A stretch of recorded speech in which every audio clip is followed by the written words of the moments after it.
Follow that satellite and do not take your eye off it, because it is taking you all the way to the East Midlands, to Lady Bay, because it is our favourite day of the week. BUCS Super Rugby brought to you by Yoti, and we got a cracker on our hands tonight. Nottingham Trent take on Durham University for a 7 p.m. kickoff, coming to you live.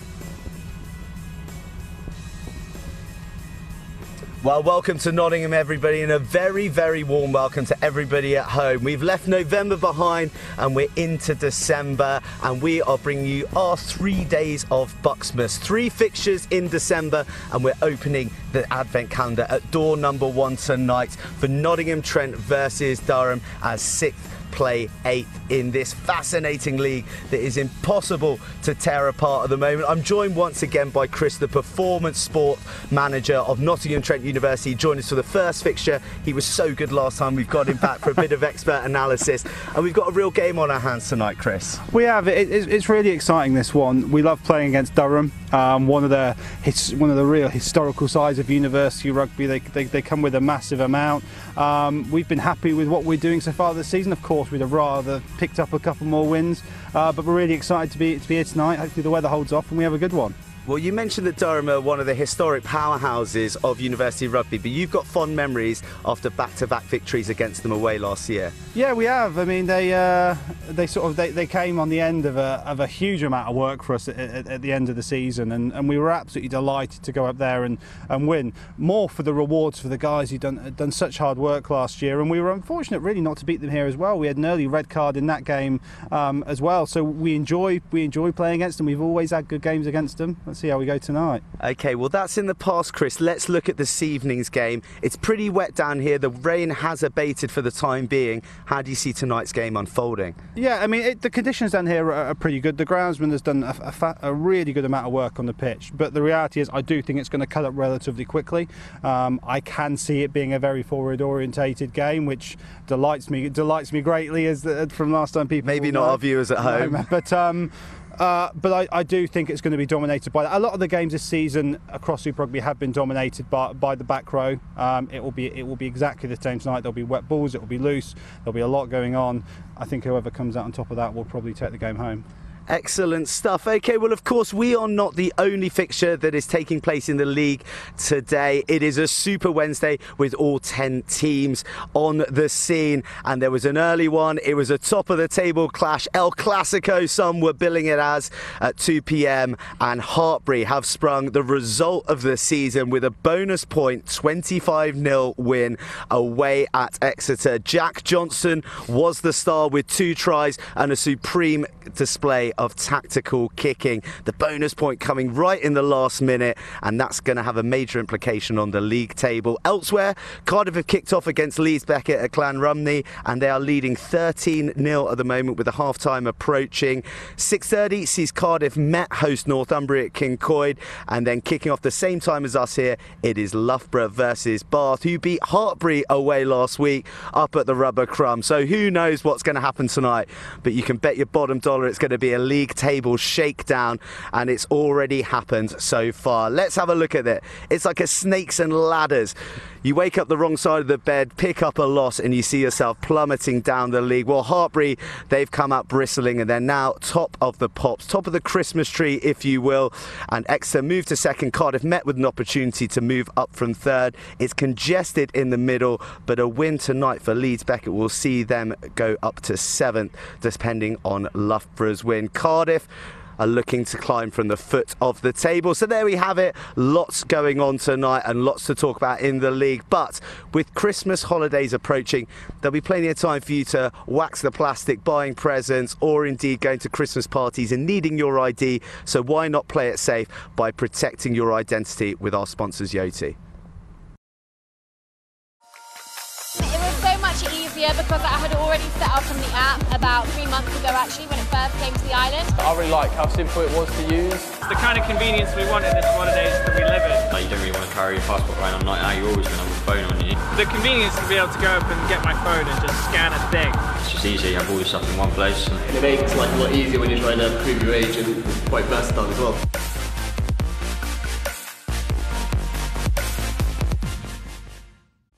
great to hear from Yoti. They're a crucial cog in making the league what it is and helping us to bring it to your screens this evening. Now, Chris, a last few words on the game.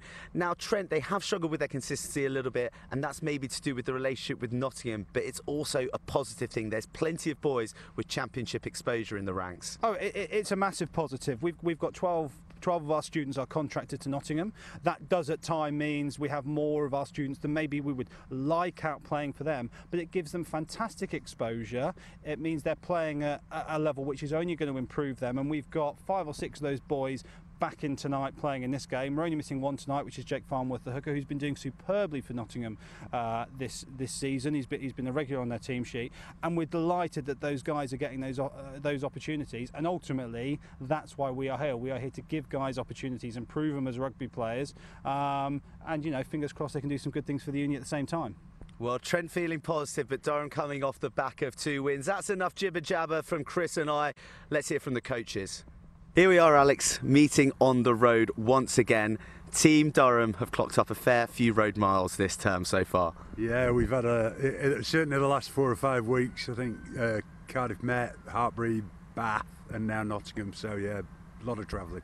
So seasoned travellers, so this shouldn't faze you in a away trip to Nottingham, Trent? Hopefully not, no, we need to come out of the traps really quickly and get to our game early. Now, you guys had a bit of a wobble at the start of November, but you've steadied the ship with an away win against Bath, last week's victory as well. You must be very pleased with the players' resolve. Yeah, I think we've shown a lot more grit this year. I think the games we lost were a bit unfortunate down at Cardiff Met. We just didn't turn around the second half. We had a real good first half. Hartbury, I thought, were outstanding this year. Probably their result reflects a little bit today, winning down at Exeter. So, they're a decent side, and I think we gave them too much respect. But yeah, I mean, at the end of the day, we've lost to 2 opponents in the league, and so we want to try and keep it at that. Lovely. Now, I'm fascinated by the team selection tonight. Markham and Wilson dropped to the bench. Stevenson straight into a starting berth, having been out for a while. Talk us through it. Yeah, so Basham and Josh and Charlie Wilson have both been away with the England 20s this weekend. They had a pretty brutal camp, by all accounts, Friday, Saturday, Sunday. We said to them, ring us Sunday and just let me know where you are in terms of do you feel like playing, if you want to start, if you feel like you want to bench or you feel like you're not fit enough to play, let me know. Because I think that's really important. At the end of the day, the player has to come first. And as much as our programme is really important to us, and it is, they have to come first. So they both said they were pretty tired, they wanted to be involved, so we benched them. Colin was a rotational thing. Marion hasn't played much because he was out with concussion after the first game against Bath, and we just want to get him in and having a run and having 40. So outside of that, yeah, Ben Stevenson, well, he was on the 24th man for the Premiership. You're not going to pick him, are you? A lovely luxury to have. Final question, Alex. If you win this evening, are you going to come and join me for a post-match interview, or am I going to have to chase you around the field as always? I don't know. We'll see. I might come and find you, yeah. Treating me, Keevan King. Good luck, Alex. Okay, thank you. Alex, you are sitting a lot prettier than this time last year. You've had some real highs with the victory over Loughborough here, Cardiff Met also, but consistency is evading you. What seems to be the problem? I just think that it's week in, week out. Every game's a really tough one. So, another really tough one tonight against Durham. They'd have to be coming to this game as favourites over us tonight, definitely, after they've racked up a couple of good wins over the last few weeks. So they'd definitely be favourites tonight. For us, it's just about trying to be consistent week to week. And we've had a lot of injuries, not that every squad has, but we've got a bit of a better depth than we did last year. And I think that's sort of keeping us close, but it's not getting us over the line in those tight games. Okay then, right, so now you've picked a pretty tooled up back line, but call it the meteorologist in me. I've got a feeling that the forwards are going to have a big say-so on where the victory goes tonight, and there's a lot of fresh faces in there. Oh no, we're going to throw the ball around. Just because it's about we'll throw the ball around.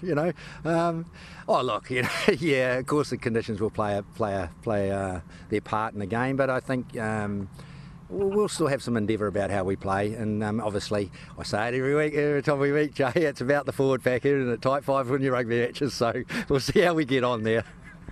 Righto, Alex. Okay, now let's talk about the opposition. You probably look at Durham through rose-tinted spectacles. Your 2 victories at the end of last year left a sweeter taste in the mouth after a hard year. Do you harbour that? Do you use that, or do you clean the slate? I think they'll be using it definitely tonight. But as I said, I definitely believe that they're on a roll at the moment. They've had some tough games. They beat Bath away. They beat the close one against Loughborough, I think, as well. So they're definitely the favourites tonight. So we have to make sure we're on our game, and it'll be even harder because there will be a little bit of edge. You know, we were sort of the whipping boys last year, and to beat them back to back at the end of last season. If I was Alex and his team, I know what I'd be saying to my fellas. That's for sure. Well, by the sounds of things, we've got a cracking game ahead of us. So, Alex, thank you, and I wish you the best. Yeah, cheers, thanks. Okay, wonderful to hear a couple of real honest interviews there from the two Alexes, giving a great reflection and some perspective on the purpose of the league. I'm joined again by Chris Campbell. We're going to catch up with Chris in a second, but I can feel the teams coming out very, very shortly. So let's talk you through the teams. Nottingham Trent, they call on no less than 14 players with championship experience, with Nottingham centre pairing David Williams and Alex Goebel the standouts. They live together as well as forming part of a pub quiz team together. And 18-year-old Ed Morgan will be looking to unleash their unique marriage of brain and brawn in attack, but he'll be depending on upfront grunt from his behemoth pack for quality ball. An unfamiliar back row of Hall, Rafter and Leibster are at odds with the first three names on the team sheet of Jack, Broberg and McCarthy, who is top scorer with 5 tries this season. Tonight's opponents, as you just heard, start as favourites. Though Alex Key has shuffled the deck. Returning Falcon Ben Stevenson is straight in on the wing after his Premiership and Prem Cup exploits that included a try versus Harlequins. Rawson Rudd, he's their top scorer, while new recruit Kipper Fawcett retains the 10 jersey in place of injured Paddy McJewell.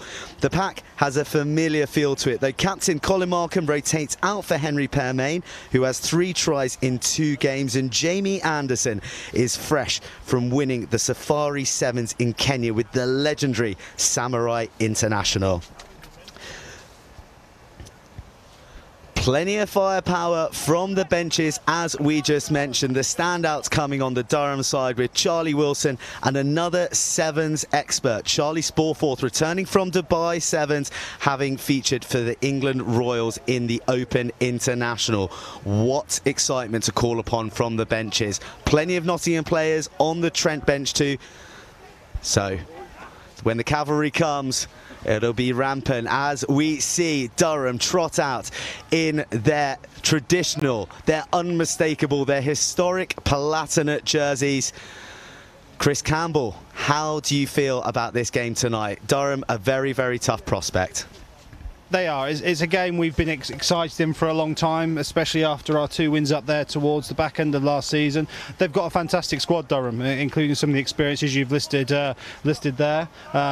Maybe the one player coming from Dubai will find it a little bit tougher this evening when he comes on. But yeah, very excited to get this one underway. Excellent. So Kipper Fawcett to kick us off for Durham, playing left to right in their traditional Palatinate, pouched by the Nottingham Trent forwards in their shocking pink in this BUCS Super Rugby fixture, brought to you by Yoti. It's 6th versus 8th, and plenty to play for in the middle of the table as Nottingham look to exit through a box kick from Alex Crocker, the Island 20s scrum half. He goes long and finds Fitzharding, the back row, but there's been an infringement earlier in the play, the referee calling it back. Let's go then, play smart. Great start, Sam. Nice boys. Push him up. Phil, hey, make sure. Yeah, make sure. Chase it. And a penalty conceded very early in a cheap way for Trent to exit their danger zone, Chris. Here you go. Yeah, it always settles teams nicely if they just get that opportunity to get some early field position. The Trent guys haven't had to work that hard for that one. I'm sure Durham and their coaching staff will be really disappointed with that. First line out of the day. First line out of the day, and a chance for all the Trent diehards to see their #1 weapon, the driving maul, the one that has yielded so many tries this season already. It goes astray though, and it's cleared up very nicely by that man Adamson that we mentioned in the build-up. He's absolutely rapid, but he showed his his good hands in cleaning up that mess and putting Durham on the attack as it Fawcett feeds it out wide. Rawster and Rudd, that looks like, stepping inside. It's been moved back to centre, having featured on the wing a number of times in recent games. Fawcett holds on. Use it. Carry by Bowerman. No hands, 3, lost. Go, Tommy. Colin marshalling his forwards, but it goes to Tom Lewis on this occasion, the fullback stepping into the line. The Trent defence holding firm. No hands, 3. Little nibble from McCarthy, but Durham come away with it, and that's a big hit in the midfield. The home crowd like it, and a penalty comes from it. Strong defence. The first time they've been tested, and Trent coming out on top. Area the Trent guys we've looked at quite a lot this week. We had the referee Tim Howard a few weeks ago against Bath, and he gave a number of penalties out the breakdown for exactly that, for holding on. Durham will probably be fairly happy with how their attacking sets have started there. They've had lots of options off the ball, tipped on once or twice, and had the options there as well. So I'm sure they'll be pretty happy with how that got going, but not giving the penalty away. Well, I'll tell you what, taking a look at referee Tim out, I wouldn't like to meet him at the breakdown. He is a well-built referee, if I may say so, and looks like he could clamp himself over a ball and cause a real nuisance. But his role is to marshal it, not to be a nose at it tonight.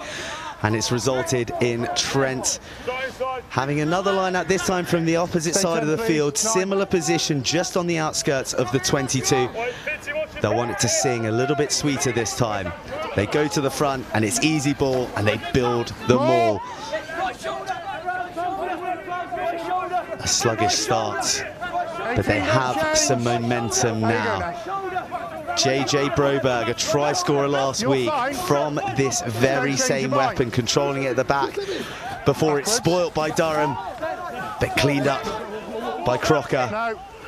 McCarthy at the base, picks, goes. His sizable frame wrestled to the floor. Hold it there, hold it there. Use it! Slow ball once more. Trent happy to be patient on this left side of the pitch, still outside the 22. Away 6. McCarthy felled by Fitzharding before Morgan finds himself a little at sea, steps back inside. They still have the ball. One, make sure you come through the gate.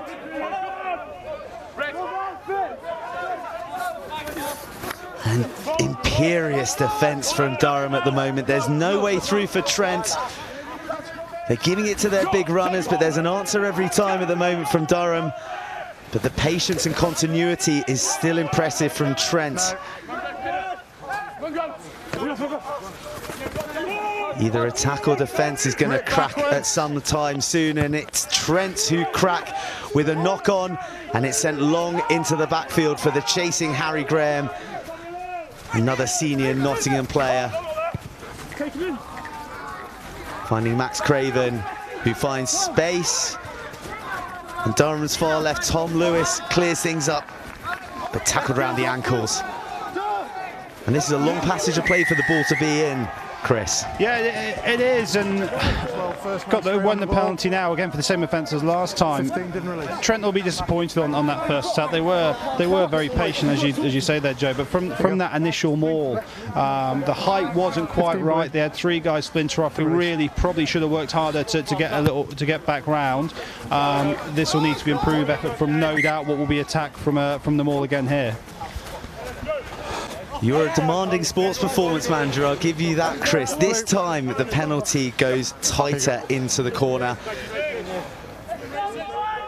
And Trent find themselves 10 metres from the Durham line, and real questions are going to be asked here, especially if we see that maul built a little more securely this time, Chris, as you wanted. I like to describe myself as a maul and scrum connoisseur as opposed to a demanding performance manager. Always the best part of the game. Well, they go to the front once again, and once again it's taken by Scott Hall. But the handbrake's on at the moment. Durham providing a speed bump. The referee's called one stoppage, so Trent will only have one crack. They still have momentum. It looked like it was going to be a break from the side, but it's brought down now. The referee's arms out for a penalty, so it's going to be a free shot for Trent. A little dab over the top into the dead ball area, but a bit too much mustard on that. It trickles over, and the referee will come back for the penalty for the ball being illegally dragged down. Momentum had stopped, which means why you're staying on the pitch. It'll be interesting to see what Trent do here, Chris. Yeah, I imagine they'll probably go same again. We haven't had a scrum yet in the game. We haven't seen how it goes. Ed Morgan has put it in the corner. Slightly better maul that time. The work rate a little bit better from the guys who are a little bit wider out on it. I'm sure Alex Crocker will still be looking for a little bit more length on the ball, just to give him those options to move as we get close to the try line. Well, it'll be interesting to see what Durham's tactic is here. They haven't competed for the first 3 line-outs. They've been happy to try and counter Trent's driving maul. They stopped it initially before the nudge came on from Trent, so will they try and spoil this time? It's going to the front, it's easy ball. But if they miss it, then they're fighting an uphill battle. See Alex Key there. Pleased with his team's performance so far this season. We heard from him speaking about how they've only lost to 2 different teams and they want to keep it that way, but Trent at the moment asking serious questions. Absolutely. Over there. Seb Cecil down there, Chris, he's an influential player for you. He is. Seb has been one of our real success stories. He came to us actually from the University of Nottingham a couple of years ago, and his development as a player has been really significant. He's now a massive part of Neil Fowlkes' plans in the Nottingham Rugby Championship team, and he works so hard, and he's a really superb individual as well. We couldn't be happier for the development work he's getting through. So Seb Cecil in the line out as an option. They've gone to the front every time with Scott Hall. They go to Jacob Turner this time, and it's a great shunt from Durham, pushed him to the side, but Trent have come round the corner. The referee's taking a look as it goes down. He says they're just short. Crocker is going to try and maestro this, but the forwards are shoving him out the way. They want to take this score. It's their hard work that's got them to 1 metre short. Ball spurts out. They continue to go open, eking the centimetres out. Again, they're chopped. It's another effort, closer this time. They just can't find a way through. Huge defence of Durham. Use it! They try and spoil. Durham defending this well, keeping really tight together, body heights low.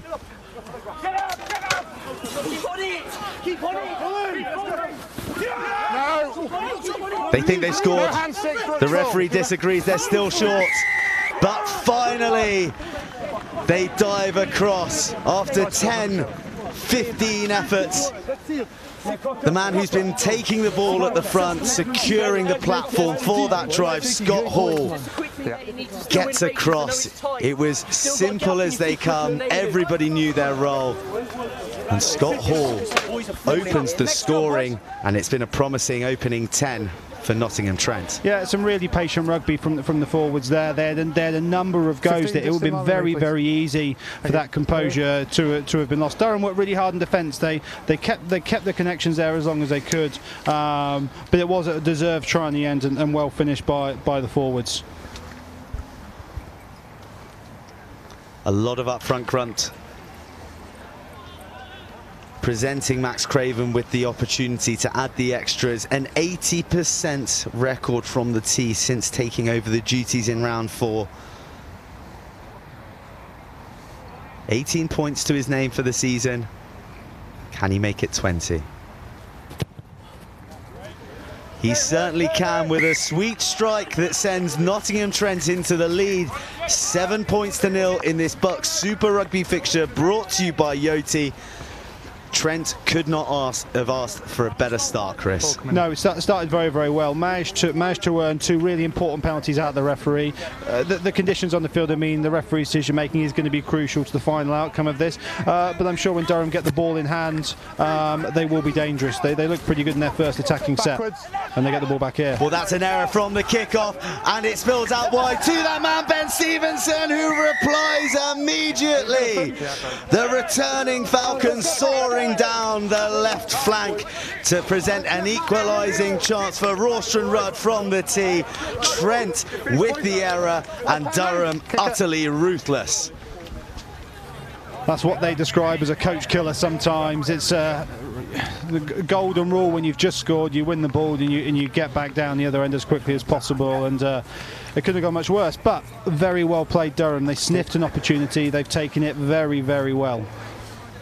Well, very generous in your appraisal of Durham's opportunism, but as you said, a coach killer there for Nottingham and Trent. You often hear about the kickoff being the most vulnerable time for teams because they're distracted from the elation of getting across the whitewash, and Trent coming a cropper there as Rawston Rudd lines up his conversion attempt. A 58% record, but he has been almost faultless in the last 2 games.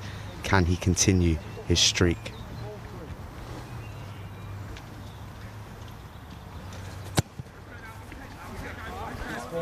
He pulls it just to the left of the upright, so Nottingham Trent still lead 7 points to 5 against Durham University. 12 minutes gone in this BUCS Super Rugby fixture, brought to you by Yoti. It's going to be Trent to kick off, and we might finally get a chance to see Durham with the ball in hand. The one time they had it for 2 seconds and they were across the line, Chris. They were. Alex Key, their coach, will be absolutely delighted with that, and they've done what Trent couldn't do, secured that restart. Thank you. No. So secured nice and safely just on the outside of the 22, and they decide to carry with their back row. 13. Good. Taking the ball Use it! further centre to the field, and Collins puts the boot into the night sky. But that is a mistake from Collins, straight out from the box. Wait for the ball to be lifted, please. Remonstrations from Jack Headley, but there's no complaints from where I'm seeing. They received the ball on the outside the 22, they carried further out, and another coach killer, Chris. Absolutely is. Interesting to see where Trent go off this line out. Obviously they've mauled off the first 3, a little bit further out on this occasions, and there's Goebel and Williams out there in the midfield channels who'll be itching to get their hands on the ball. The fact Jacob Ralph's in at 7 probably means they're going to maul it. And maul they do, and this is a good one. Generating speed right from the get-go. There's been a breakaway on the left, but the ball's still at the back. As JJ Broberg has a little burst, dragged down. They're 15 metres out. Runners coming left, right and centre. The pink jerseys want the ball. What a line, what a tackle. This is great intensity attacking the Durham line. McCarthy goes in at 9. He finds Hall, the try scorer. Hands off the floor. Williams plays scrum half now. Where is Crocker? Out of the play at the moment. No, he's back. He finds McCarthy. The huge man mountain frame stopped by 2 Durham defenders. A little bit of footwork, but Durham are a match to it. Hall again, out the back to Williams, who finds Goebel, who's going to put the ball over the top, but it's just beyond the grasp of Trent's number 8, Jack Leibster, the man who's returning from placement. Was about to return with a try, but Goebel's pass just a little too far beyond his fingertips, and a let-off for Durham. Yeah, I think when Goebel has a look at that again, I think he may have been able to go for that himself. There was a big hole in front of him, and it was a risky pass to make out to Branco in these conditions. Backwards. First line out from Durham doesn't quite go to script, but they end up with the ball, and Colin boxes into play, and it's a chance for Trent to counter. What can they do from this range? Well, they kick, it's charged down. Rawston Rudd picks it up, he shows, he fends, he's away. Has he got any support? He's still going, he doesn't need the support. He's dragged down just shy of the line. Trent are trying to spoil. Collins in at 9. He's cleaned out the way. It's illegal. Is that going to be a yellow card? The referee, Tim Alec, goes straight to the pocket. It didn't look like there was anyone at the breakdown for Durham, and it could be a contentious call for a crucial player like Williams. But what a break from Rawston Rudd. It was a superb break. You do not underestimate the skill and power that break has taken from Rawston Rudd. He fended off 3 or 4 guys there, was managing to maintain his feet. Trent did well to get back and cut him down, but unfortunately when you give away penalties in that part of the field, in that sort of scenario, it is nearly always going to be a yellow card. 12 in line with me, please. So Rawston Rudd, the man who made the break, gets the chance to take 3 points from the tee from nigh on in front of the post. And you'd bet any money for him to slot it through to give Durham a 1-point lead with 17 minutes gone.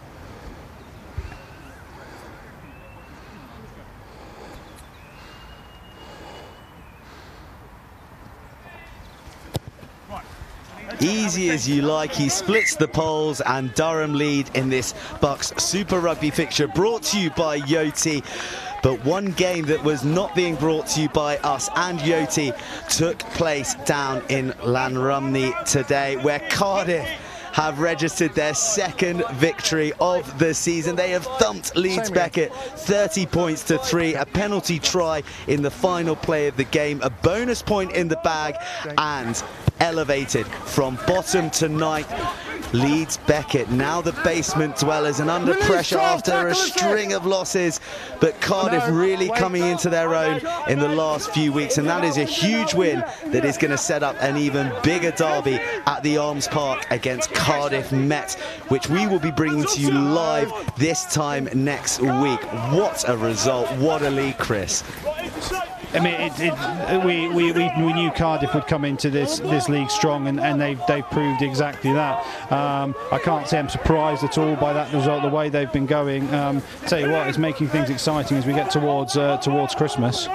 It certainly is, and it makes this result even more crucial. If Trent can take a victory, they'll stretch away from Leeds Beckett and Cardiff, who are now beginning to find some form. It makes that victory that you had over them with such ease here even more pertinent in the wider scheme of the table. As we see Trent knock on, Durham put in. We're going to see the first scrum. 2 well-drilled packs. This is going to be fascinating. If you call hands on, it is absolutely, and we were pretty fortunate when Cardiff came up here. I think we managed to hit them pretty cold. I don't think they were quite off the bus, and we managed to score 3 or 4 tries very, very early on in the game. But after that, it was very even. They came back very, very strong, and we feel a little bit fortunate to come out of that with the result that we did. And it's going to be a tough old game when we go down there, I'll tell you that. Okay, let's go. I think it's going to be a tough old league for everybody involved, very much mirroring the Premiership table that we're seeing at the moment. 6th to bottom, who can you pick to go down? We're not going to talk about relegation at this stage of the season. That's far from our mind. We're just enjoying the rugby and enjoying Cardiff's resurgence as in their maiden season here in BUCS Super Rugby, as the packs go down for the first time. And it's Colin to put it in a little crookedly, as is tradition with all number 9s. But Durham looking in the ascendancy. They don't hold it in, they go out, force it, put some hands on it. Lewis runs the line, he collides somewhat with his player Matt Welsh, but Durham have the ball still. Ben Fowles, captain this evening in the absence of Colin Markham. A terrific leader, Colin darts, but the gap closes as soon as it opens. Use it! Patient play from Durham, but it's a scrappy one. Rawston Rudd passes to his centre partner. Welsh, he breaks through the first tackle, dragged down by Caetano Branco, the Portuguese international. Lewis with some smart hands with the offload.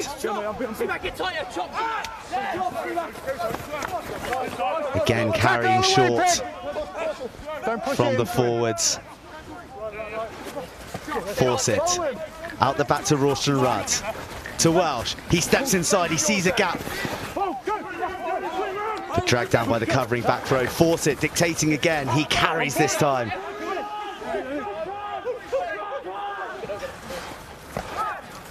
Colin to one of the back rows with lovely deft hands, finds the supporting run of Scott Baumann.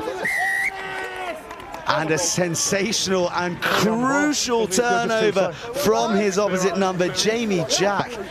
What timing, because Trent were marching back. Durham had the wind in their sails.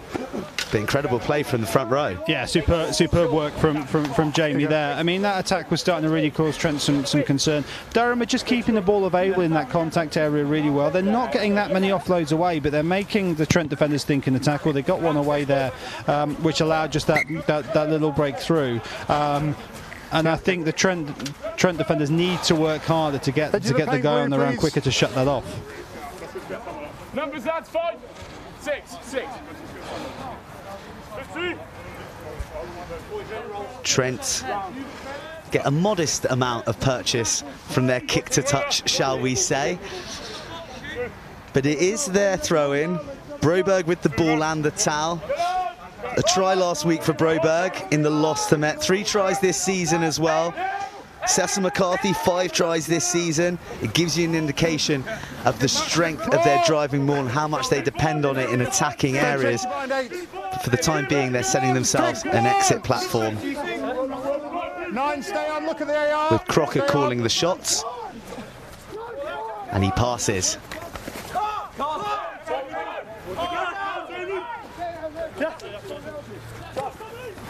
Forwards come round the corner, but they're met immediately. There's just a little difference here in the two sides attacking play. Trent's carries is a little bit more static. Durham's are emotional a little bit more, which has given them that bit of a bit more go forward so far.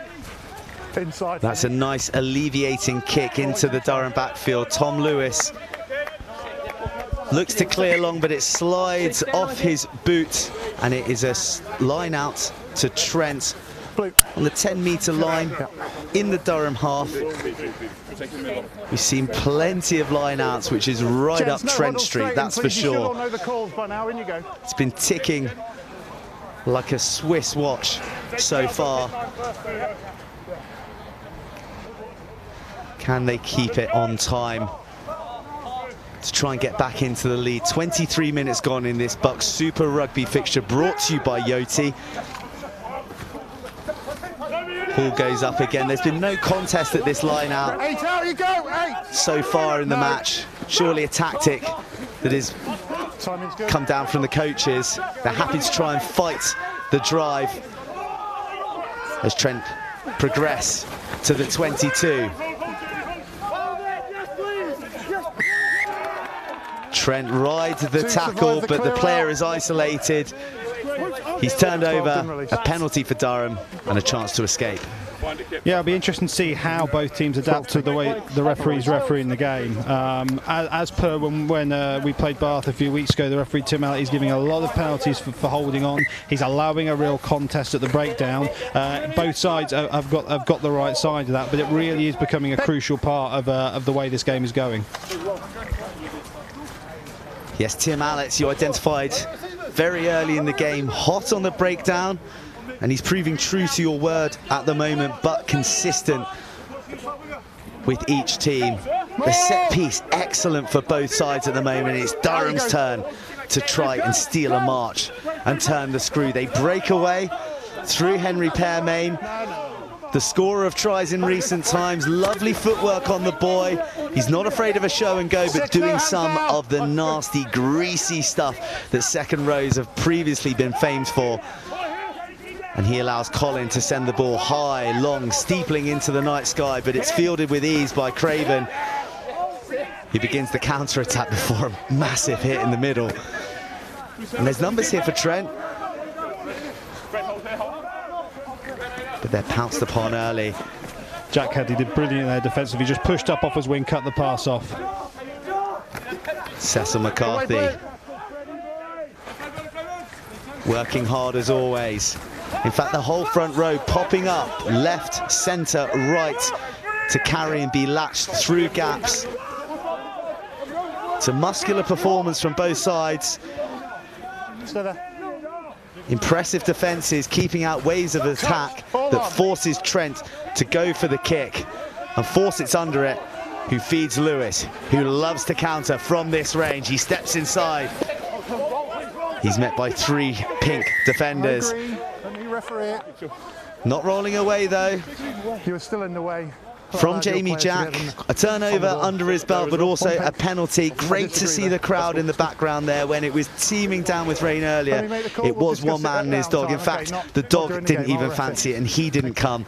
But fortunately, the rain has gone away and we've got a nice hearty crowd to cheer on this match, which is finally poised at 7 points to 8. 26 minutes gone in this BUCS Super Rugby fixture. Our eyes there on Kipper Fawcett, the Kiwi import, who had a bit of a torrid debut away at Cardiff Met. His leg was heavily strapped at the time.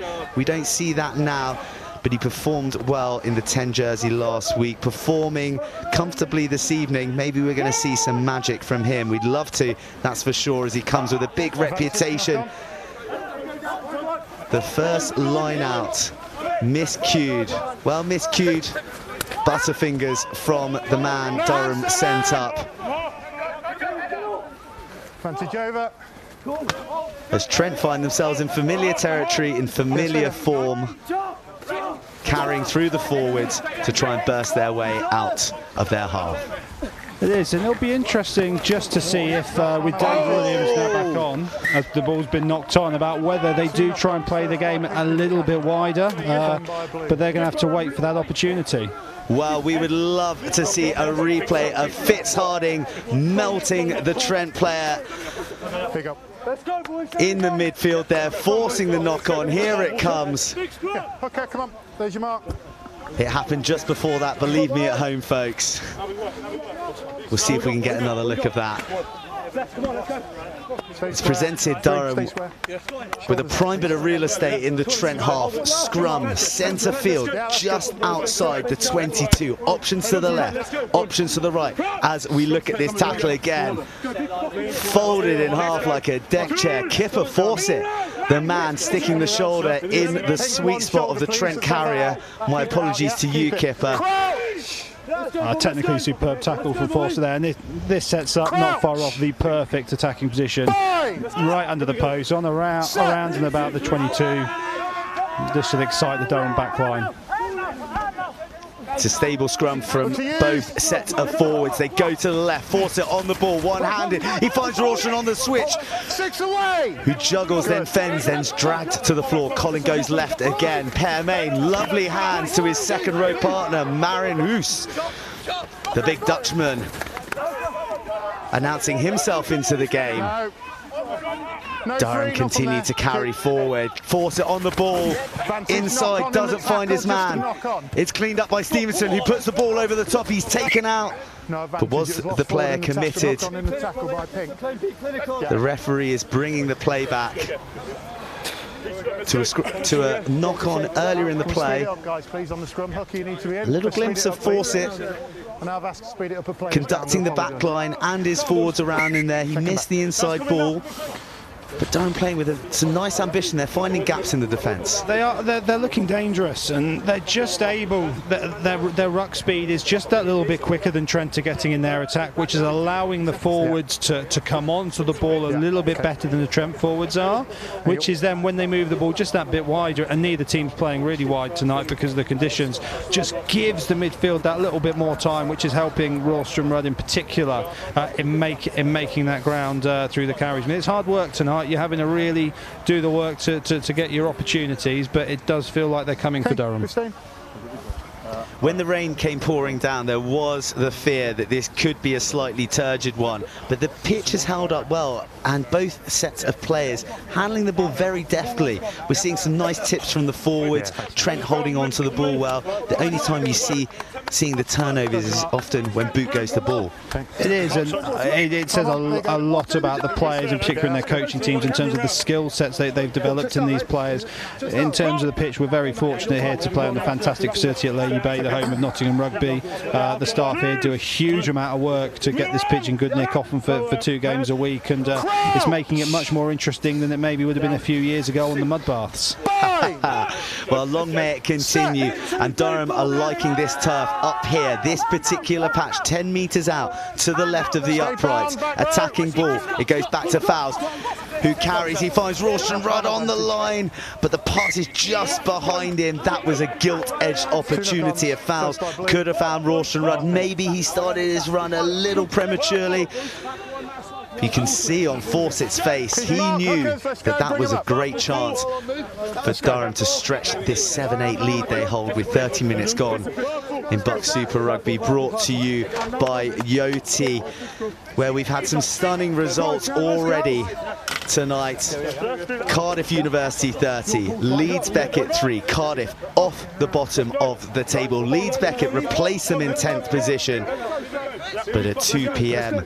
this afternoon, Hartbury sent a message that it will be ringing in the ears of everybody in the league, defeating Exeter 25-0 at Topsham. A bonus point win, the first time that any side has been nilled at home in BUCS Super Rugby. That's a great stat. That's a fantastic stat. I can't take the credit for it, unfortunately. Dave Rogers, our resident league stato, delivered that to me.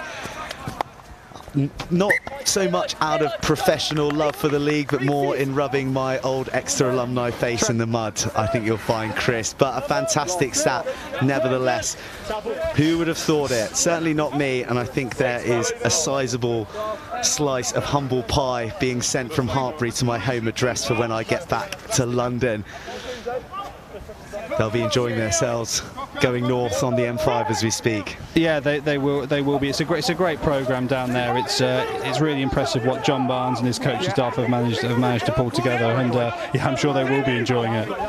An interesting line out there. Trent didn't initially commit as Durham built the drive. Then a Trent player came flying in to knock the legs out of the most promoted Durham player. The referee said it was fine, and Durham are on the attack. Intricate move in the midfield, gains no yards. Stevenson on the ball.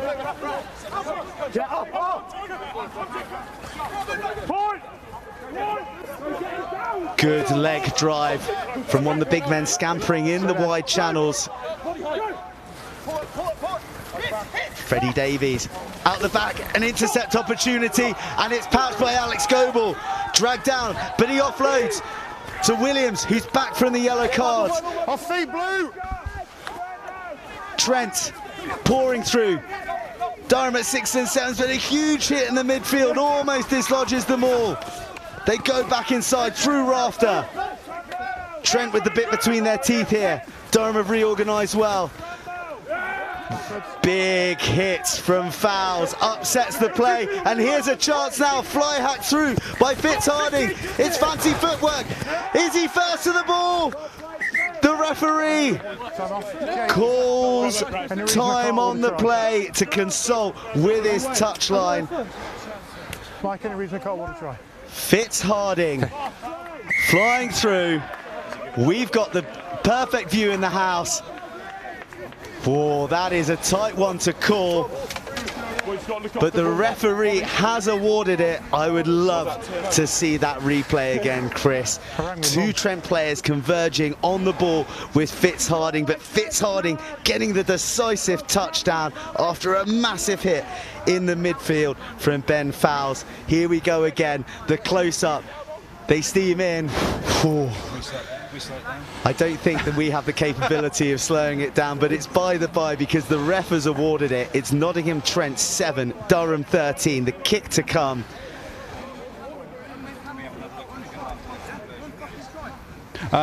You know what, I was on the field with the referee Tim before the game having a chat with him, and he jokingly said, I can have your mobile number, so if we need to go to the TMO we know where to go, and that would have been exactly the one to have gone for. He used his assistant referees well to make that decision. He didn't rush into it, but massively frustrating for Trent, having a Goebel made that fantastic intercept and then end up down the other end.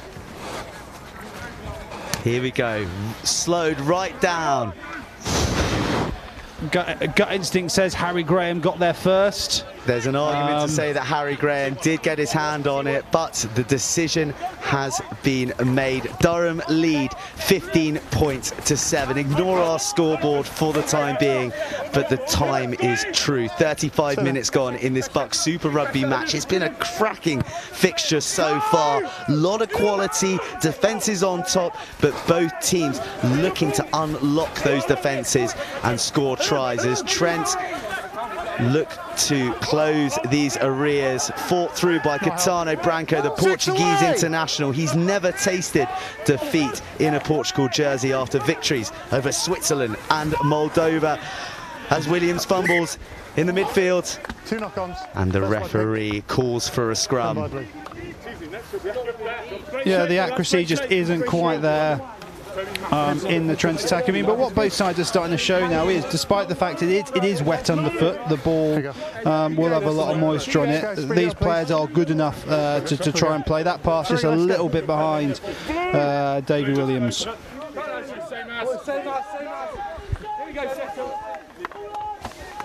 The scrums have been solid as a rock this evening at Lady Bay. The ball in the hands of Jacob Collin. He's been a star performer for this Durham side throughout the first half of this season. We find ourselves in round 10 already, can you believe it? And Collin really has been pulling the strings. If Durham had an orchestra, there's no doubt he'd be the maestro holding the baton.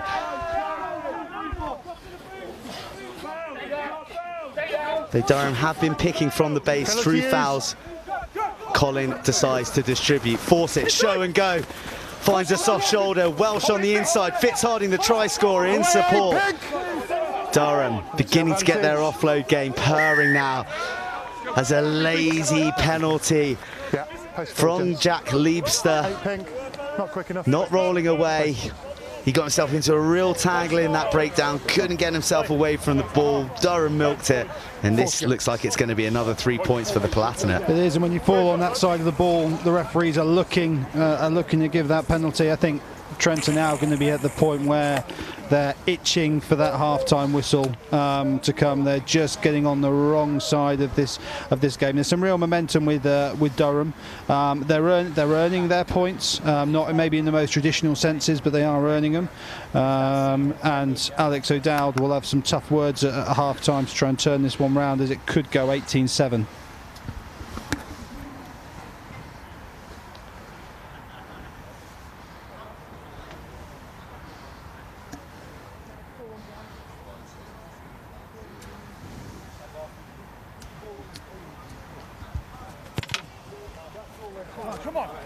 Let's go, boys!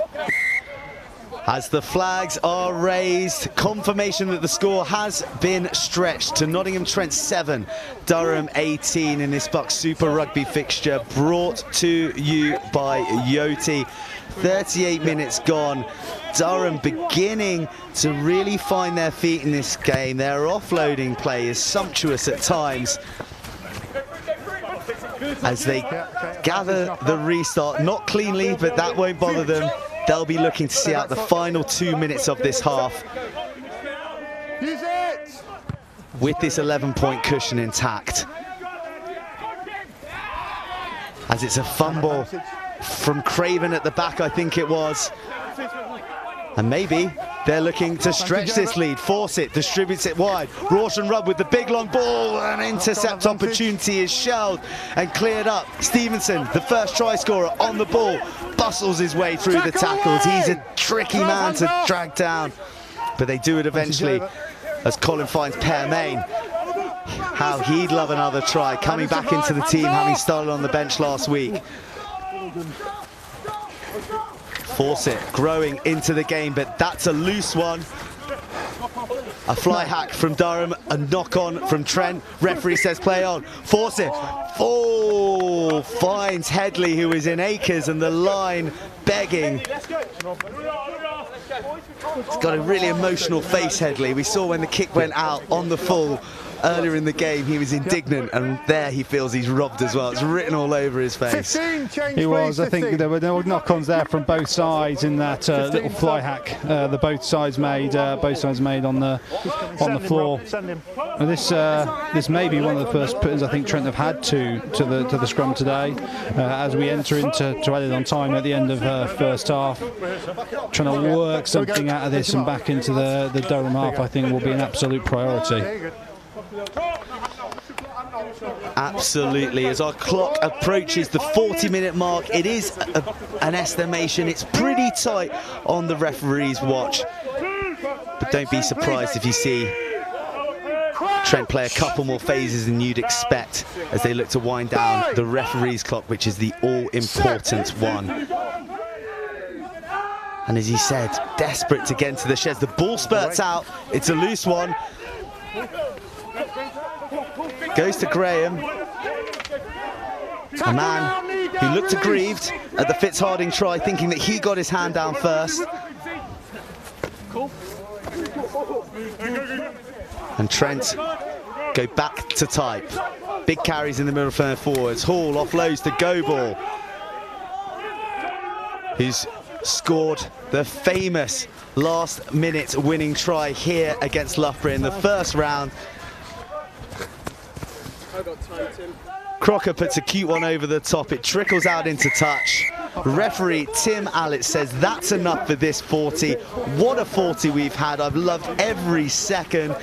Trent less so, because it's Durham who are leading. Nottingham Trent 7, Durham University 18 in this BUCS Super Rugby fixture, brought to you by Yoti here at Lady Bay. Chris Campbell, how do you sum up that 40? Durham have certainly worked their way into the game. Trent definitely dominated the early phases, but Durham, as they managed to get the handling game going, they've been offloading well, keeping the ball available. Some might say that their tries were a bit fortunate. Others would say they've been worked on by pressure, and they've deserved them, which I certainly think is the fair thing to do. Especially that second try where they put a lot of pressure on the Trent defence, forced a mistake in the tackle, and then hacked through. Even if it was a little bit fortunate to be given, but you've got to credit the referee for making the decisions. Well said there, Chris. In this BUCS Super Rugby fixture brought to you by Yoti, let's take a look at those tries from the first half. We were treated to 3 of them, and it was Nottingham Trent who broke the watershed first.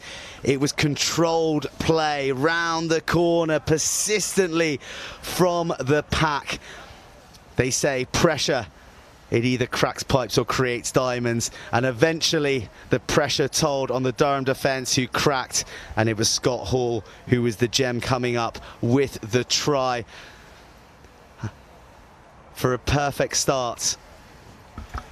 Yeah, the Trent team are becoming known for this sort of try. There's been a number of them scored this season across the back. I mean, it's a real skill in itself. It shows real patience, real determination. But then, unfortunately for the team in pink, this happened.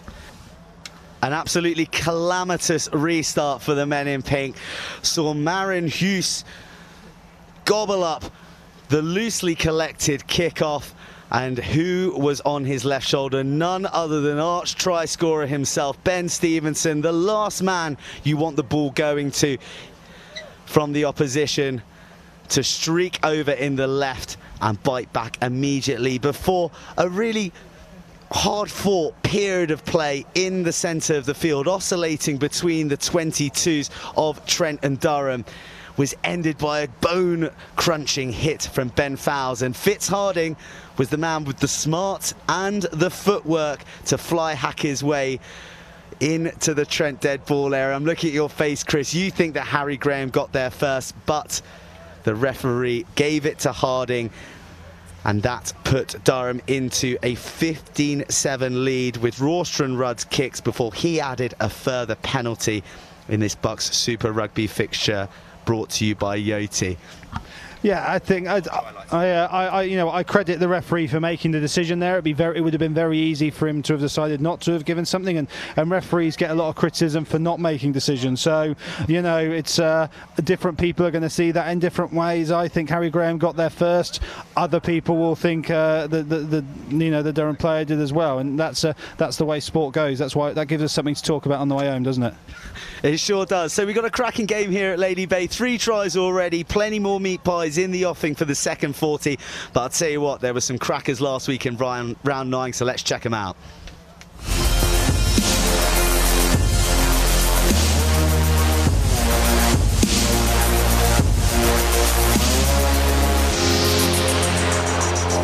And he finds his inside centre, who's on a short line and cannot be stopped. Yeah, throwing off Wilkins there, which isn't easy to do, let me tell you. A missed ball, it's a show and go from Henry Barney.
Tries of the week. I don't know which sort of try would.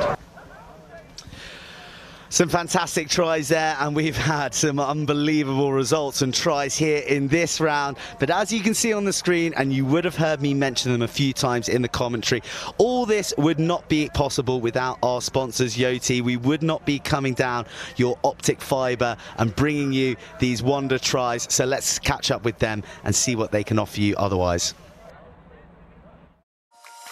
It was so much easier because I had already set up on the app about 3 months ago actually when it first came to the island. I really like how simple it was to use. It's the kind of convenience we want in this holidays that we live in. Like, you don't really want to carry your passport around on night out, you're always going to have a phone on you. The convenience to be able to go up and get my phone and just scan a thing. It's just easier, you have all your stuff in one place. And it makes life a lot easier when you're trying to prove your age, and quite versatile as well.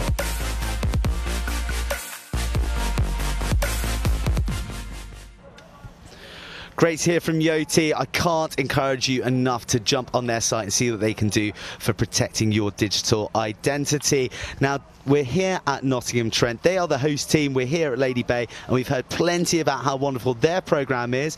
But BUCS had their cameras up in the northeast with Alex Key and Colin Markham earlier in the week to hear about their programme.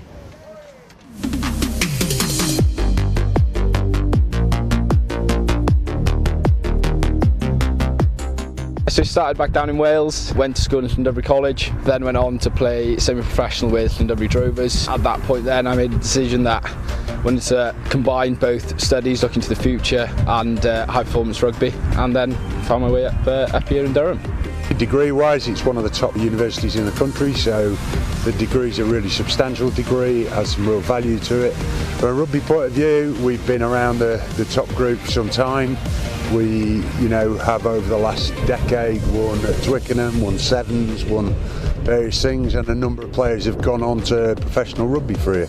But whilst they've gone on to pro rugby, they've also got a good degree in the back pocket. It's Markham hanging around, little dab through to chase, it could be on here, and it is! Miles Ralston-Rudd chases the kick, he's had a great 15 minutes. You can play rugby and also concentrate on your degree, so you've always got a kind of backup plan, and then if you do want to take rugby more seriously after university, you might have that option. Lucky enough to have great support from, you know, the academy down in Bristol, Mike and Beanie, and also the support from Pat as well has been really good. Managing to continue my studies as well as then playing when needed. In the end, a rugby career can last, what, top age of 35? You need to look ahead of that, and combining rugby with great academics is just the way to look forward. And Durham win here under the lights. Aside your degree, there's a fairly good programme here that allows you to be as close to be a pro player whilst doing a degree. People have realised that you actually can go to university and then still play professional rugby, and I think that it opens up so many more doors. I definitely recommend to do it.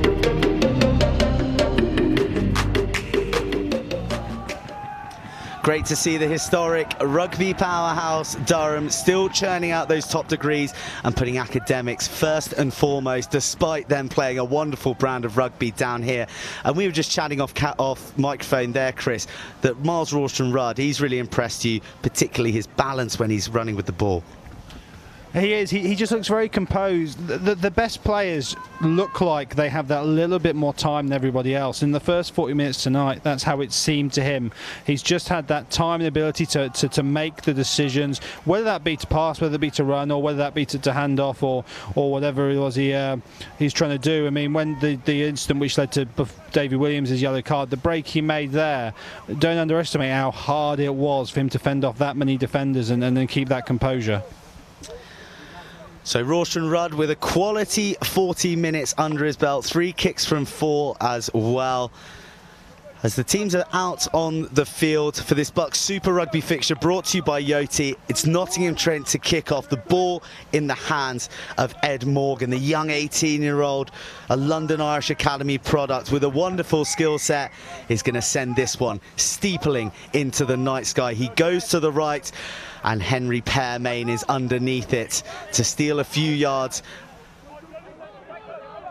and set the platform for Durham to exit through Collins' right boot, as they have so many times, so soundly this game.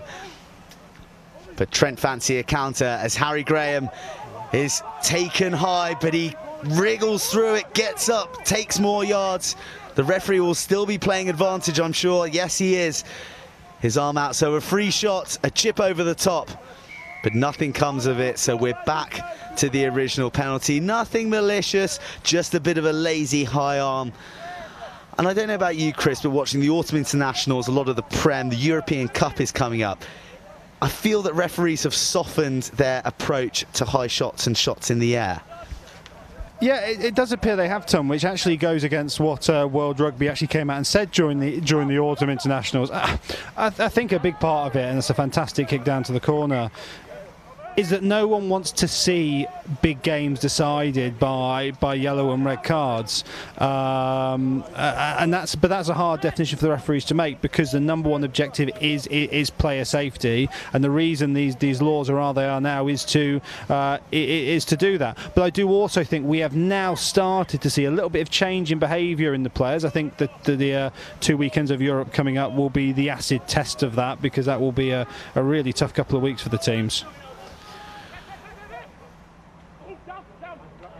Line out off the top, unconventionally for Trent to release their backs, who come flooding through. Alex Goebel with the burst. They're 15 metres out. Crocker sends it wide. Durham potentially caught napping, expecting the drive. Jamie Jack, smash back. Crocker dictating things. McCarthy, another carry. Morgan finds Williams through the gap, who feeds inside to Catano Branco, and he gets Nottingham Trent right back into this fixture with 2 minutes gone of the second half. Yeah, real change in tactic from Trent right at the start of the second half. I don't think they went off the top once from the line out in the first half. Straight off it there, when with dangerous runners such as Goebel, Williams, Graham, and try scorer Branco in the back line. You know, it's really pleasing to see that. I think maybe the pitch, with the conditions improving, hasn't cut up as much as people thought. The ball is getting drier, no further rain has come down, and there was some real confidence in those runs from Goebel first, and then Williams going through, and we've got the game back on. We certainly do, as Ed Morgan lines up to take this kick, which makes me think that maybe Max Craven has been replaced at half-time. Max Craven, who 5 days ago was sporting one of the most majestic mows you could ever wish for.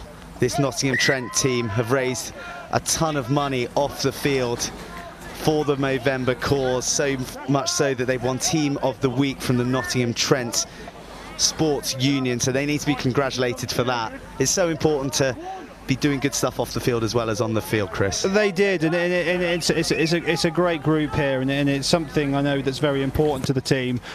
What they will regret, though, is we did a brand new set of video shots for the team announcements halfway through the month, and they're going to stick with them for a little while.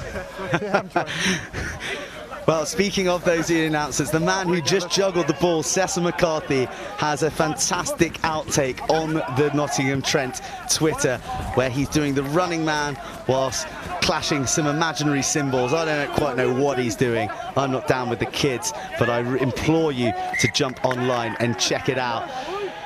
Has the kick chase, sees Durham knock the ball on in contact. Trent in the ascendancy, the perfect start to this half. Alex Keelby kicking himself. We saw this against Cardiff Met only a couple of weeks ago, where Durham dominated the opening 40 and leaked an early try to change the game. He'll be hoping that history doesn't repeat itself. Momentum is a massive part of a game of rugby, and having just scored just a few minutes ago, what happens off this next attacking set I think is massively important in terms of the context of the game, in terms of whether Trent can work themselves, might not be into a try scoring position, but down into the Durham half, put maybe pressure on their line out from a kick or something like that, really to make it hard for Durham to work themselves into the second half, because we saw in the first half that when they do get the ball, they are starting to look very dangerous. Well, this break in play gives us the opportunity to catch up on all the goings-on that have been happening today. I've mentioned a couple of times, Hartpury, a magnificent away victory, 25-0 against Exeter, previously top of the table. Hartpury leapfrogged them. I cannot remember the last time anyone won at Topsham, so to nil Exeter with a bonus point sends some message out to the league. You can't see it on our graphic, but Cardiff registered their second win, 30 points to 3 against Leeds Beckett, whilst their Cardiff rivals lead 22 points to 7 at the moment, 10 minutes ago versus Northumbria. And Loughborough also nilled at home at the moment. That's only half-time, 13 points to Bath. Bath, a sensational victory away against Hartpury last week, looking to back it up with another big away win. But we're back to the action here at Lady Bay. A few of the Nottingham Trent Ultras on the sideline watching their scrum obliterated. I have not seen that in a long time, and Durham go wide. Welsh feeds Rawson Rudd, sells the dummy. He pumps out that telescopic fend once again. As Permain comes around the corner, latched on by Scott Bowerman, they take a few more yards. Collins darts, Lewis on the line, bursts through the first, bursts through the second, dragged down by Crocker. This is good from Durham, but an intercept once again opportunistic from Paul Gimeno, the Spanish sevens flyer, who's probably come on for Max Craven in that half-time break. We'll be fascinated to see how he gets on. Brings the Palatinate charge to a halt. And the play is slowed right down. But it's a charge down. Branco, the try scorer, fortunately on hand to collect the ricochet. Yeah. Colin will have another bite of the cherry. Again, Trent very short on blockers around the fringes. That's what's putting the pressure on Colin, and they're pretty lucky to get away with that just then. Yeah, it is. I mean, that first one, Alex Crocker hadn't managed to get his blockers in place and get the length on the ruck. He just about managed to do on that second occasion, but you're absolutely right. We got away with it a little bit there, and the way the first half went with those opportunities opening up, you wouldn't be surprised if that bounced on the way. And there's just a bit of composure in that sort of area of the game, which just is lacking a little bit, just to allow the Trent team to work their way out and build the pressure back the other way. It's been pretty much spot on the balls away. Did we have penalty advantage from that scrum or not? No. Do you not? No, ball came out. Trent's defence holding firm in this second half. And dare I say, a couple of cat burglars and pickpockets out in the back line at times for you guys. Some intercepts to break down this fluid Durham attack as they fly up. Same? Okay, yeah. Yeah, I mean, on a day like today, a number of intercepts isn't that surprising, because both teams are still trying to play, but because the ground is a little bit wet, the ball is a little bit greasy, it just means it can't move through the hands, you know, quite as quickly as you would, and that just gives the defence those extra milliseconds, and that's all it requires to make a good call to push up out the line. Freddie Davies hits his man, and Durham promptly put the maul into third gear, into fourth. They're advancing at a rate of knots 5 metres out. They haven't been destroyed just yet. It breaks up a little bit. The ball's still in Durham hands. They fall just short. The referee's there marshalling, making sure no infringement. But he's got his arm out. He's spotted something, and Trent are on the rocks here as Durham look to punish them with this free shot. Colin fishes it out. He goes wide, force it, puts on the toe for the crossfield. He finds Lewis, who collects and dots down for his second try in 2 games. The free shot being exercised by Kipper Fawcett, and Durham back with a bang.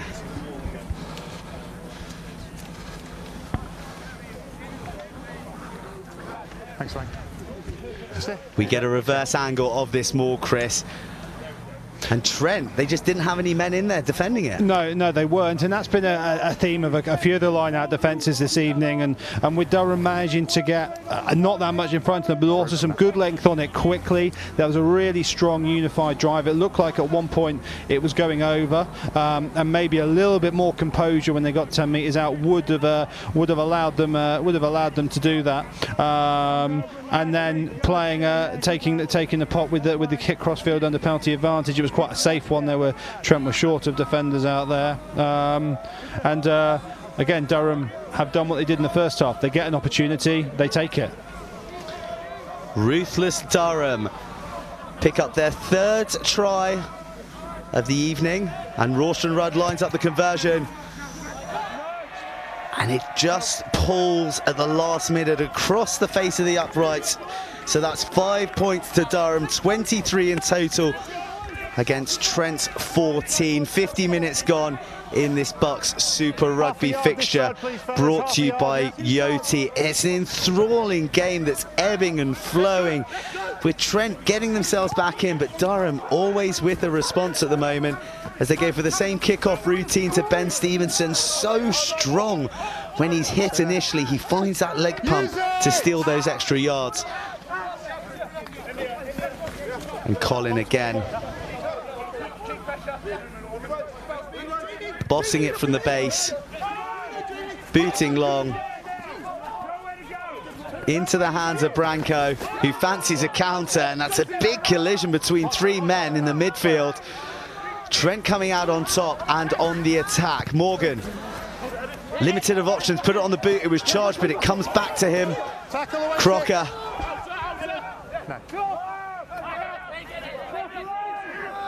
There's replacement Luke Brown.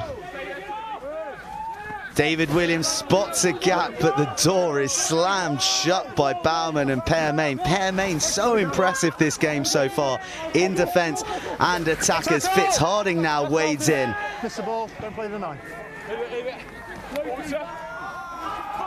Durham's defence with an answer to every Trent attack that's thrown at them, but Trent maintained the ball, and that's some lovely footwork out wide on the left to take them beyond the 10-metre line. And gaps beginning to open up as the Durham defence tires. Can Morgan find the gap? They go wide. Williams puts on the boot. That looks heavy. And it sure was going straight out. Not even a chance of landing in before touch.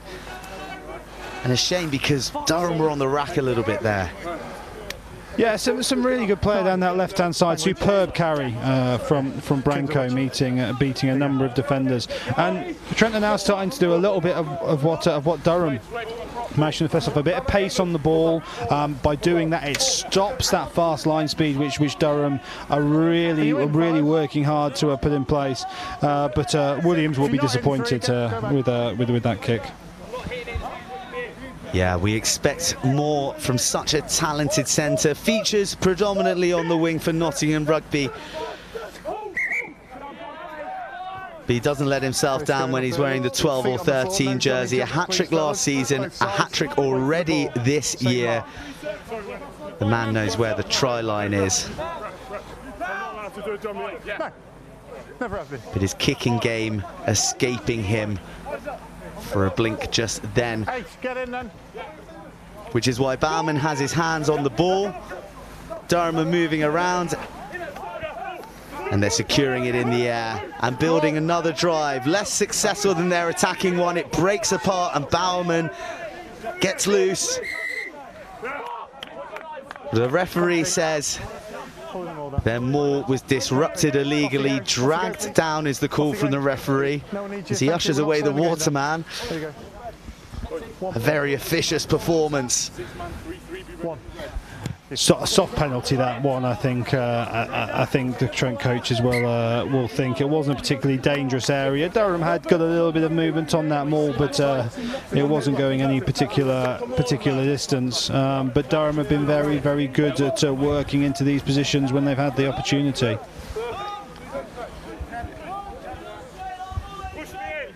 A line out to Durham, a carbon copy of where they built their drive that led to the Lewis try. Miscued, sees it dragged down early. Stevenson goes first receiver and hits a gap. Again, lovely tips from the second rows from Durham. Marin Hughes. Lewis steps into first receiver, finds Rorsten Rudd. Good tackle. Drags him down early. Use it! Colin to Hughes, to Fawcett, to Fowles. Tackle! Fawcett again. He runs into a pink wall. Not from there. Lewis getting himself into the game more and more. Permain carries strongly. Stevenson picks up from the base. Tackle release 20, 6 off. Just 2 more yards. Did that look a bit forward? It makes no difference because it's been spilled. Fawcett's under pressure. That's Lewis. Oh, hit heavily on the floor by Alex Goebel. And Headley finally gets his chance with the ball in hand. He's been begging for it all night. In a position that probably isn't his cup of tea historically. But hungry as he is, he wins a penalty for the Palatinate. I thought your man was up. I thought he was getting up. Yeah, a little bit of desperation, I think, around that breakdown from Trent. They sniffed an opportunity, but unfortunately, when the player doesn't roll away, which is what the referee is penalised for, it doesn't really matter what comes back next. The referee's always going to penalise that one first. Good pressure from Goebel and Williams there. And they would have felt their efforts would have deserved more, but they'll have to do it all again. Thank you. 22, please, on the line. Durham building increasing faith in their line out and drive. Send it up to the 22. But first, time's off. we'll see a substitution and a time for the players to regroup. Durham certainly bristling with a bit of confidence. Not only is the victory within their grasp, the bonus point as well. They've left bonus points in their last 2 games. They had a chance against Bath. They had a chance last week against Cardiff. Can they take one now as McCarthy bursts through and flattens Colin? He picks the ball back up, feeds to Bauman. It was a good rip and he went forward. Relax. And this is a bitty part of the game, Chris. The quality that we've seen for the last 55 minutes is a little bit absent. It is. There's a lot of whistle going here, which isn't the referee's fault. You can only referee what's in front of him. Jamie Jack there ripped the ball out of the tackle, but it went forward. In the meantime, I mean, there's still over 20 minutes to go, and you feel the game is still had got the opportunity for one team or the other, you know, to take hold of it. Whether that's Durham taking an opportunity now to put themselves in a very, very strong position, or the breakaway the other end, and the way the game is going. You wouldn't be surprised to see us down the other end, you know, very, very quickly, with the amount of intercepts and drop balls and big impacts we're having in the tackle, which is freeing the ball up a little bit today as well. I'm not exactly clear what the cause is for this stoppage at the moment, but it's a conversation that's happening widely in the game about the number of breaks that are happening so that players can recover. You keep bigger players on longer.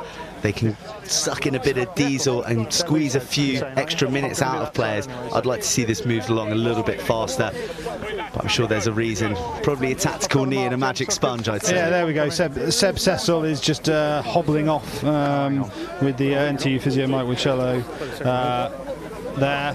Seb's had a strong game. He works so hard, both on and off the field. He's a real credit to the programme, and fingers crossed they can get him back on the field soon after that. Well, the way he went off, it looks that his race may be run for this evening. 57 minutes gone in this BUCS Super Rugby fixture, brought to you by Yoti. The ball in Jacob Collins' hands. Durham's put in on the 22 of Nottingham Trent. 3 tries in the bag already, searching for a bonus, but such were the fine margins they missed out on last season. They want to secure victory first. As the scrum takes a nosedive, the referee calls it up. We'll have a reset. Yeah, I think the Durham loose said Scott Bauman. I think he just lost his footing. I don't think there was anything malicious in that one with the slippy conditions underfoot. Yeah, the pitch has stood up very, very well considering the torrent of rain we had as the prologue to this match. You can see there the players beginning to clean out their studs. Yeah, it's done. Get a bit of a firmer footing. Let's see how this one goes. Yeah, it's done superb. I think even better than Nottingham Rugby staff thought it would hold up, actually, which is fantastic for them with a game here, this weekend. This scrum, more stable, more secure. Fouls, hooks it out. Colin to Rorschach Rudd to force it. Lewis cutting the line, steps inside. Still not dragged down, still stepping, still weaving. They're 20 out. Colin to Permain. Shovels it. Adamson. We know what he can do in the wide channels. Davies. 3 off feet. Colin snakes back left. Permain.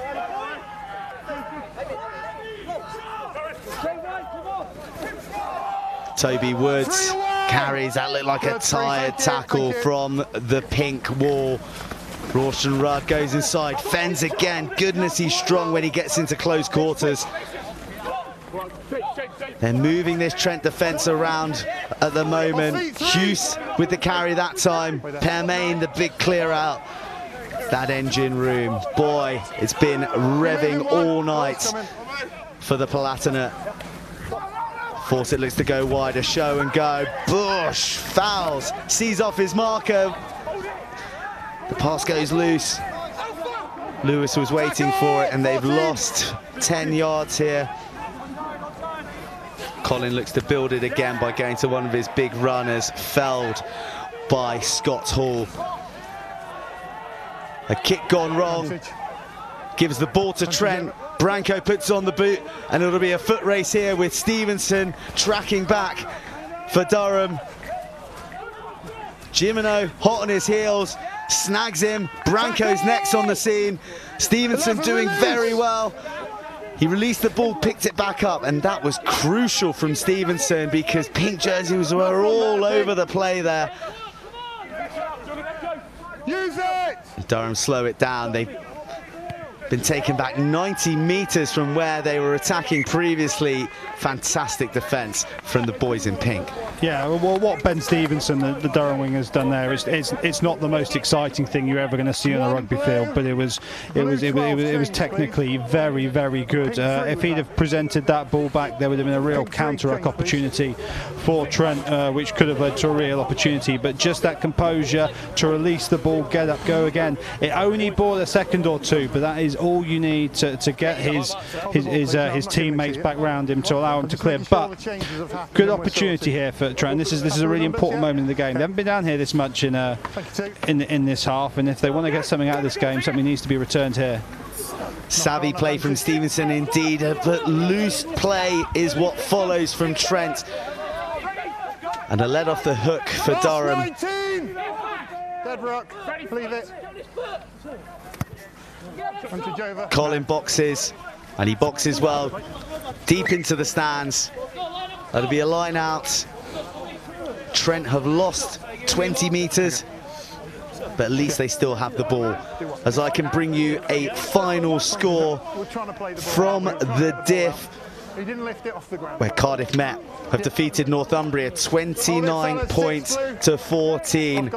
It'll be hymns and arias aplenty round the nightclubs of Cardiff tonight, because Cardiff have won 30 points to 3. Cardiff Met have won 29 points to 14, and that sets up a mouth-watering derby next week at the Arms Park that we're going to be bringing to you down the stream.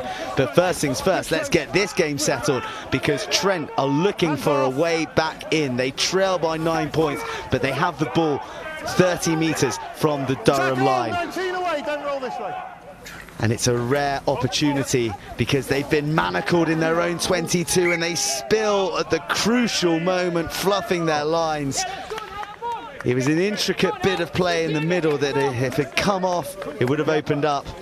But these errors are proving costly at the moment. They are. You've got to give a lot of credit to the Durham defensive coach. They've managed to get their line speed absolutely spot on tonight, and a number of times that ball's been in Trent hands around the 12-13 channel, and they've put a huge amount of pressure on it to force the errors. Partly it's because Trent haven't been able to get the line speed on the game, which has given them that opportunity, but Durham have done very well at that.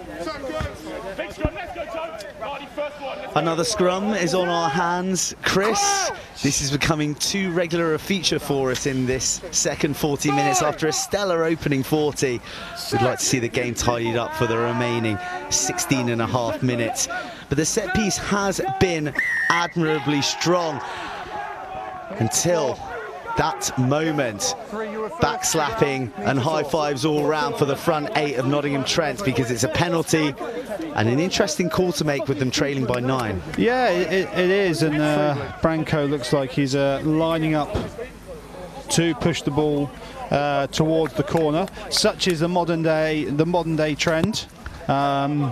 There is definitely less kicking for posts going on, as we see a lot in the Premiership with Exeter.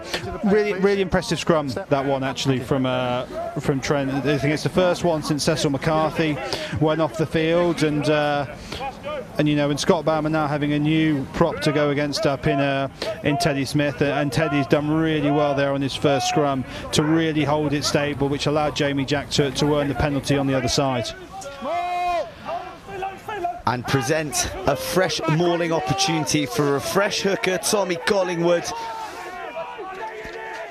hitting double top with his first start of the evening. And in the hooker's preferred role, controlling the joystick in the armchair at the back of the drive, but it's brought to the floor on the 22. And Trent attack the centre of the field. They are looking to put more width on it this half. No hands. They yielded a try very early, 42 minutes gone only when they crossed to get themselves back in the game in this half. A show and go from Williams, who finds Branco, the try scorer, on his shoulder, who feeds Harry Graham, and it is game on right here at Lady Bay. Lovely hands in the wide channels there from the Trent back. It's been, when they have had the ball in the second half, they've played it very, very differently, and David Williams in particular has really excelled in that, and a really strong finish from Harry Graham, and the wherewithal to get as close to the post as he possibly can. And if this goes over, there's less than a penalty in it. Well, Harry Graham will feel that's the second time that he's touched the ball down in that dead ball area this evening after the frantic chase for Fitzharding's try, but he has a retort now and a meat pie to his name. And this kick is a big one for young Ed Morgan, the fresh-faced 18-year-old with all the skill set and has played with plenty of confidence. Can he slot the extras?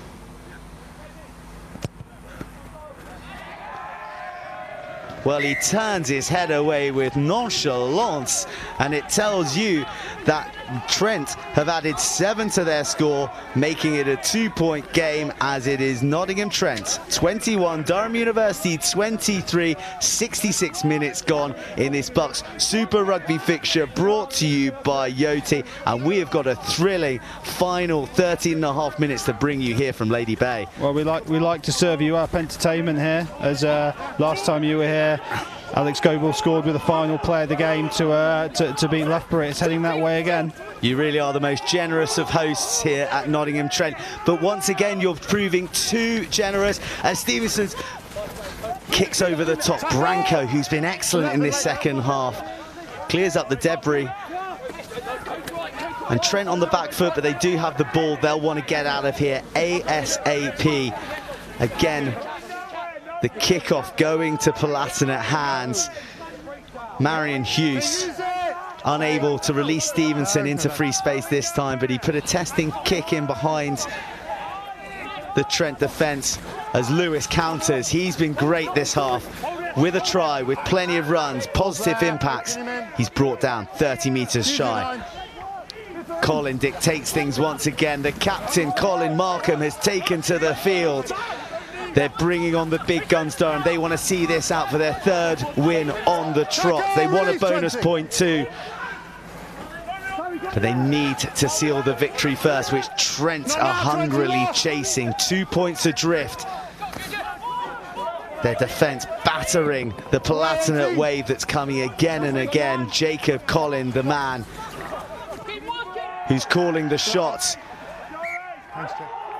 It looks like the ball may have gone back, but you saw on the face of Charlie Wilson, he probably gave it away and made the decision easy for the referee. And again, fantastic defence from Trent, putting Durham under pressure, and they come up with the error. Yeah, and it's interesting if you just look at the body language of the players just when the referee blows whistle for the knock-on. It's amazing how one try can change it. Trent very much up, congratulating each other, really trying to build a good feeling, whereas Durham's heads have just dropped a little bit, and just it's probably a positive thing for them that their captain Colin Markham is now on the field, because they'll just need that little bit of a lift as they get close to these final 10 minutes, but it's absolutely anyone's game.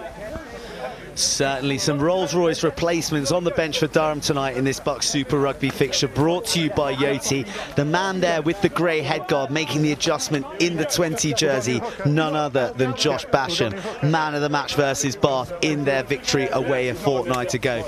Just come back from the England 20s training camp. The man deletes people for a living, and he's not bad carrying either. Colin Markham into the second row. Charlie Wilson. Can Trent repel these big guns that Durham have unleashed from their arsenal? We'll find out soon enough, but Trent have the ball and it's their chance to get up into Durham territory to not just close but eclipse this 2-point arrears that is currently is in front of them. Stay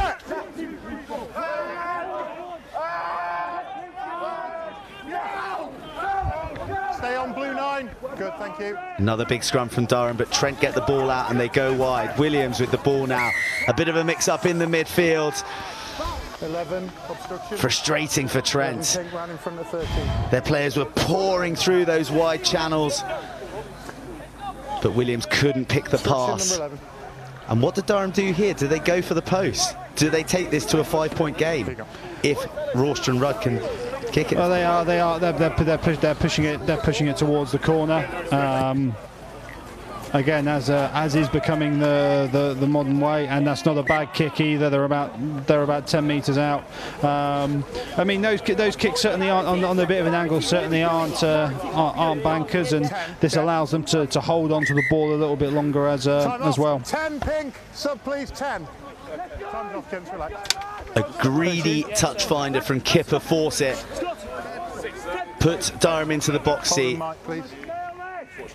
Their driving maul this half has been some weapon. We see Ben Fowles in the shot there, talking to the referee. Hugely impressive game from the number 8 and stand-in captain. We mentioned regular captain Colin Markham in the red headgear, who's just come on. A line-out impresario. They go to Hughes. Trent don't commit. Now they've committed. Now Durham can build. There's a Trent player in the way. He's acting as a speed bump. They stomp over his carcass and they still have momentum. Trent are in trouble here. The ball is nestled at the back and they squeeze themselves over. And their gamble has paid off. Durham over the line with a try, a bonus point try, and a try that takes them 7 points into the lead with 2 points to come. Great decision, fantastic execution. Yeah, very good execution from Durham, especially with Trent deciding just to stand off and not engage with that maul initially, which requires, you know, the forwards some extra decision making. A gamble from Trent there. Sometimes that works, sometimes it doesn't, and unfortunately, when it doesn't work, it does just give the team with the ball that opportunity to build a little bit of momentum. And in the context of the game, hugely important kick now for Fawcett.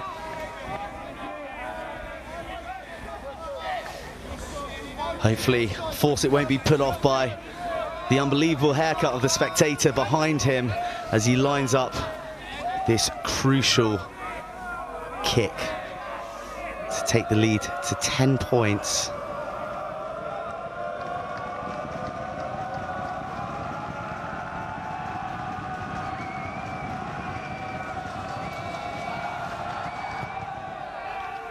He's put a fair bit of whip on that and he curls it around like a footballer through the centre, over the crossbar.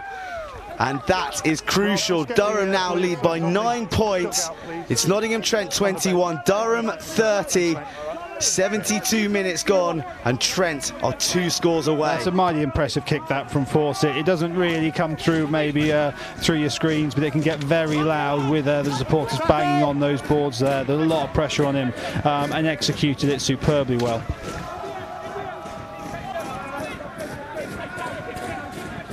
Durham, the victims of so many narrow losses last season, will be all too aware Backwards off pink for me. of the capability of teams in this league to come back and snatch late victories. And that's the tall order that Trent face at the moment. But they're in the right area of the park to build. From the halfway line, they spread wide. And here we go. Another pass just too far in front of the on-rushing Alex Goebel from Jimeno. Knock on into touch, scrum. Yeah. Scrum called on the fly. And that's those are the margins that these kind of games are decided upon, and we've seen too much of that from Trent in the second half. Yeah, absolutely there are. I think if you looked at the error stats, you'd probably see them certainly in the favour of Durham, and you know, those things are disappointing, but they happen. There's still a lot of time to go in this game. It certainly doesn't take long to score a try, as we've certainly seen today. Tries have come from absolutely nowhere at times. Let's go, Keithy. Lining us in square. Second. Go, second. Nice and tight. Give me that bottom one. Crouch. 2. Bye. Set. Nice, Jamie. Slip there, good. Good, please, gents, aside. Durham certainly won't mind the 30 seconds on a reset scrum, though. You took the words right out of my mouth there, Chris. And though we're not quite at the stage yet, I'm going to ask you to get your thinking cap on about a potential man of the match. I'll leave that with you to ruminate, because there's been some big performances, certainly from the Palatinate, but also your boys. The last time I did this, I gave it to a Loughborough player, and then 90 seconds later, Goble was under the post, and there was the awkward man of the match presentation to the losing team afterwards. Well, that does appear to be a signature move from the BUCS Super Rugby commentary team, as it's not the first time that's happened, and I'm sure it won't be the last. Over 50% of this season's games decided by just a score, which gives you an idea of how tricky it is to call the man of the match when the game is in the balance. But at the moment, Durham are 2 scores ahead. A penalty on their 22, the ball in Fawcett's hands, and they just need to play the game in the right areas, and they'll be home and hosed. Absolutely, I expect there's still 5 minutes plus stoppages to go, but I expect a slow walk to the line out. You'd probably expect them to try and set up a maul off this line out, and they said we're certainly not at running the clock down time territory just yet, but Durham will absolutely take as much time out of the game as they can. Markham, the captain, rises to the skies.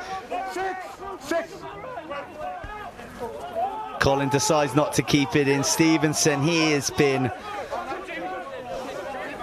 incredibly influential, just doing wonderful things every time he gets the ball, be that in attack or defence. A key try to get them back in the game early after they succumbed to 10 minutes of early pressure that resulted in the Scott Hall opening try. 18 away. And has sent Durham on their way to potentially their 3rd victory in a row.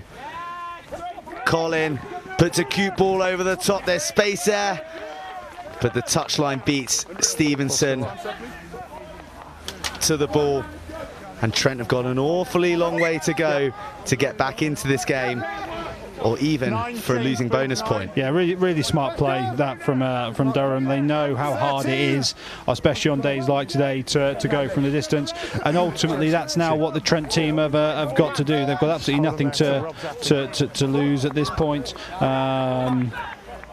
There could be an exciting last few minutes as they look to move the ball from their own 22. Well, as things stand, Nottingham Trent will be 8th with 16 points. Cardiff will be 9th with 15 points, and Leeds Beckett marooned at the bottom on 14 points. And Durham will be leapfrogging some big names as well. They'll go up to 32 points, but with Bath leading and Cardiff Met actually having secured a win, it's crucial that Durham have kept pace with this bonus point as they attack to the very end. We're 2.5 minutes away from the conclusion of this BUCS Super Rugby fixture, brought to you by Yoti. A rip in midfield temporarily gives the ball to Trent, but Durham have it back before they are smashed into touch, much to the delight of the home crowd. They can take that moment back with them, but at the moment they're not taking any points with them. We're 2 minutes from the final whistle. Chris, talk to me about your man of the match. That's you, Blake. It'll probably come as no surprise. As much as I've been impressed with the way that Kipper Fawcett has managed the game for Durham, although I believe he's off the field now, I just think Miles Rawstrom-Rudd has made what is a very challenging game today look relatively simply. Looks like he's had a lot of time on the ball. He's been central to a lot of their attacking play, and so it goes to the Durham number 12, Miles Rawstrom-Rudd. So the Durham number 12, Miles Rawstrom-Rudd, is your Yoti man of the match. No try for Rawstrom-Rudd tonight, but 2 penalties and a couple of conversions, but some huge runs through the centre of the park, always gaining yards, always challenging the home defence, has made him our man of the match. We'll be catching up with him at the end of the game as he sits on the bench, warm, snug, in a substitute's jacket, knowing that 5 points will be travelling up the road to the northeast. And will Durham finish with a flourish? Fouls, another key player in tonight's game. Finds Jack Headley. He's been frustrated on that right wing all night, but nothing's got through him.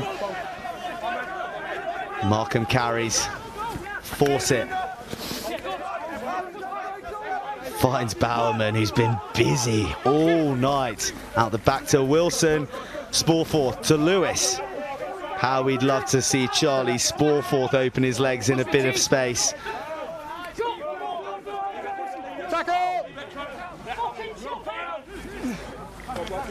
And show us some of the talents that were on display in Dubai for the England Royals. Thank you, one. Thank you.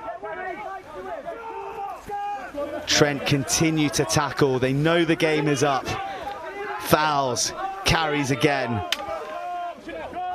Trent are going to finish with plenty of pride, but unless Durham cough this ball up, they'll be finishing with no points, which feels so cruel after they've been integral in a really closely fought match. That Fawcett conversion from the touchline, the banana conversion as Stevenson finds an outside arc, and Headley finally gets his chance to shine. He's tripped.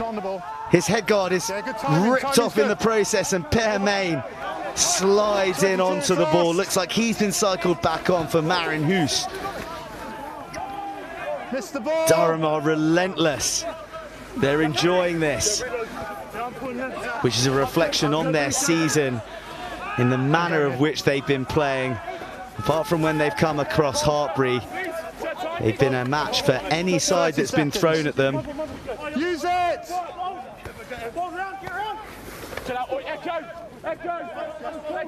Tell me when it's my time, Mike, please.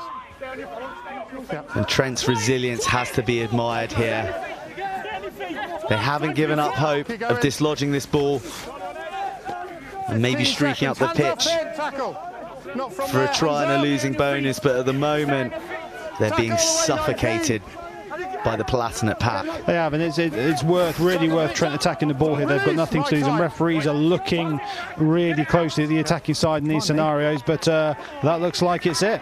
Well, Ollie Green says that enough is enough, and he puts the laces through it. Durham are victorious at Lady Bay. It is Nottingham Trent 21, Durham University 30 in this BUCS Super Rugby fixture, brought to you by Yoti. Full time here at Lady Bay. It's been a cracking game of rugby, but the home side lead with nothing, and Durham take 5 points to the northeast on a day of extraordinary results. Hold on, guys. Hold on. I'll play. Well done, 9. Well done. Thanks, sir. Cheers, well done. Cheers. Thank you. Cheers, sir. Thank you. Thanks, sir. So the formalities of the handshakes of 46 players who fought hard throughout the evening. It's Durham who come out on top. We'll take a look at all the tries right now.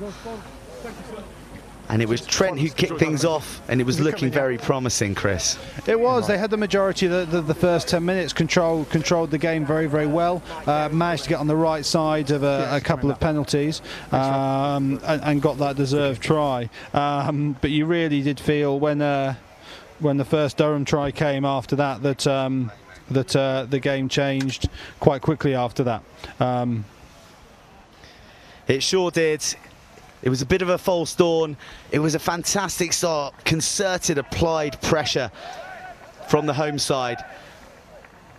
But the coach killer, as you phrased it, Chris, was the try that followed this, which was Ben Stevenson stealing in down the left-hand side, straight from the resulting kickoff after smart work from Marin Hoos.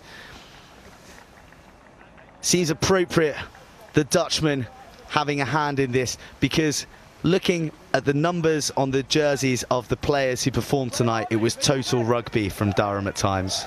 It was. They were very impressive on the ball across the team, and that is what built that pressure in their ability just to do very, very simple, basic things. Neither side did anything particularly flash this evening, and there might not be many contenders for try of the year in there. But Durham executed their skills very, very well, and they earned the rewards from it. It very much was a night where you had to earn the rewards. You had to earn the rewards, chance your arm, and chase down every avenue, even if you thought it was a cul-de-sac.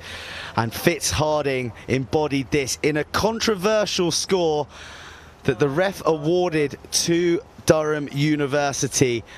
But replay suggests that Harry Graham might have been first to get his hand down. It was marginal. The referee gave it as best he could, and Durham were in the lead before smart work just after half-time got Trent right back into the game. Caetano Branco, the Portuguese international, very impressive in the second 40. But Trent couldn't build on it. Yeah, he was, and he really nice tracking line there off Davy Williams to score the try coming through the middle.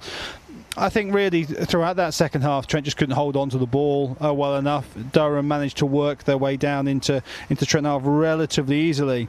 And throughout the game, as we're seeing some of the scores here, they took the opportunities when they were available to them, and they've got to be given a huge amount of credit for that.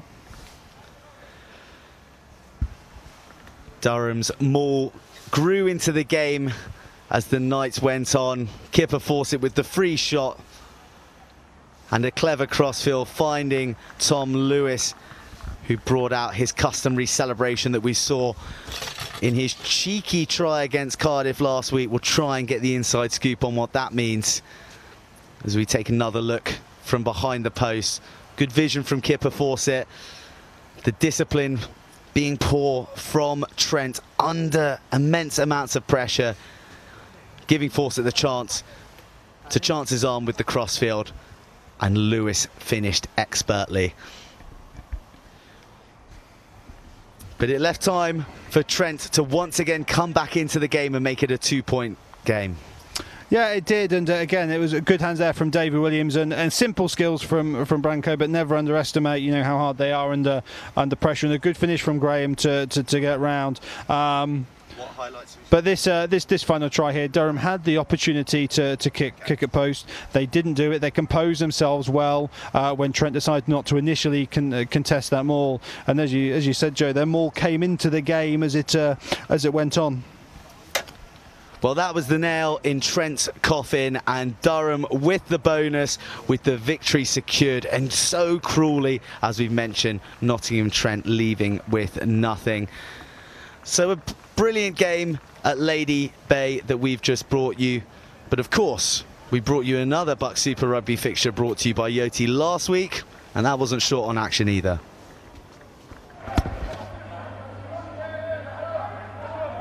Forward. Somebody's lost a boot there to the left of the breakdown. And another penalty for Northumbria. Kickable, but instead they've gone quickly. Are they 10 metres? Yes, says the referee, but they're only a metre short here. Lovely work from James Elliott. And now it is on for the home team. Let's go! Let's go! Over the line. And awarded. Wonderful. Northumbria 5, Loughborough 0. The invention of James Elliott there. It was a kickable penalty. Let's take another look at this. Oh, 8. High tackle, number 2. No, it's still a high tackle. Oh, was it Ollie Robinson? Carried it over. He still had a bit of work to do there. Had to negotiate the post. Right. Yeah, it's a strong finish from Ollie. You can see him looking at both sides there, scanning really well. It's a good finish against the odds. Seem to have plenty of time. Out of the back door and up the blind side. There goes Will Findlay. Inside ball to Josh Lewis. Parkhouse has to make the tackle, drives him out towards the touchline. Options taken. And they've gone quickly. Not the cleanest of strikes off the left boot. It is back with Loughborough. It's James Spencer. No tackle. Only half tackled. Strags his way towards the 22. Rafai thought he had hands on that then. He's looked good at the breakdown as Northumbria's number 6. Josh Lewis. Jared Leet. Roll 12. Good. Here's Lewis again. Comes to the open side. Looks to try and free the hands, and he does. It's Archie McPherson for the corner, gets it down straight over the top of Charlie Parkhouse, and it's Northumbria 7, Loughborough 5. Trying to hold him up, but he does well to find the floor. Bragman. Lewis Berg. Don't play the over the gain line. Reset quicker. Howarth. Oh, spots the mismatch and gets around the flanker. Parkhouse for the corner, he's going to score. And it's vintage Northumbria. 12-7, and you give him a chance like that and they'll cut you to ribbons. It's a dangerous player, that Parkhouse. Definitely one to watch. Job as an outside half in a team like this. Yeah, he does really well for us, Josh. He's got great game management. He controls the ball as well. Oh, and that one's gone loose though. Jamie Harding snaffles it at the back. Up the blind side, and there goes the prop forward, Sam Grahamslaw. Offloads to Aaron Tate, who gets over for Loughborough's second. Top handling from the front rowers. But it's a mistake from Northumbria that's pounced upon, and that seems to be the characteristic of the game. Yeah, again, that's really good from Loughborough. They always seem to react really well to pressure being placed on them, and it's evidence from this try. Just a few missed tackles there from a few players, and they broke through really well. Good awareness there from Sam Grahamslaw. That is modern prop forward play, because many moons ago the big lads got their head down and they wouldn't get rid of it for hell or high water. But he did well there, drew in the tackle. A few minutes to go before half-time as George Williams crashes it forward. There's a pick-up and a dart. Is it touchdown on the post? Yes, it is. Ed Blunworth puts Northumbria back into the lead. The bench empties as well. Seems like all the players on the pitch are crowded around that post. He's coming here for Northumbria. Has Yari Fantini gone high there? A couple of questionable ones in this period of play as Jared Leet goes again. Turns, looks for the offload, doesn't get it, and Northumbria fan out. Here's the try scorer, Archie McPherson. He's going to get his second of the match. Hanging out there on the right wing, like Gary Lineker in front of goal, and it's Northumbria 21, Loughborough 19, and a second meat pie for the big second rower. It's good patience from Loughborough. They didn't try force it. They knew they had their big players out wide in the right places, and they shipped the ball to them, and it's clearly worked twice now. So I think Northumbria need to react to that. Need to work on idea a bit on the outside channels. And of course, Loughborough will take a lot of confidence from the discipline there, but what about that defensive discipline from Northumbria as well? Not a lot they could have done about that. They were moments away from the turnover a number of times. Yeah, we're really trying to pressure the breakdown, try to slow their ball.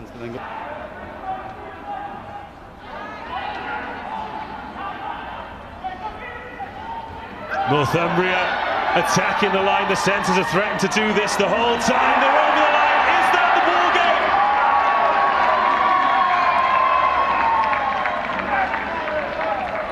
Oh, Northumbria make the chance stick. Loughborough could not clear the line. And Lewis Berg could have won it for the home team. They've been desperate for a victory. Back-to-back defeats. And Lewis Berg. Great work from Lewis there. Really worked hard on the tackle, leg drive. Well, he's got through 4, 5. Tajuata had 2 bites at the cherry there. Lewis Berg. He's a strong old boy, that Lewis Berg. Works hard in the gym. He's definitely one of the strongest boys we've got on the team. Loves a good back squat. Rubbish bench though. and pull-ups. 5 defenders beaten. So close, painfully close. Kilgallen is all that stands between Northumbria and that post protector. One out wide for Polly boys. Well, the outside backs fancy it. But this is just what they needed to do, just to see this game out.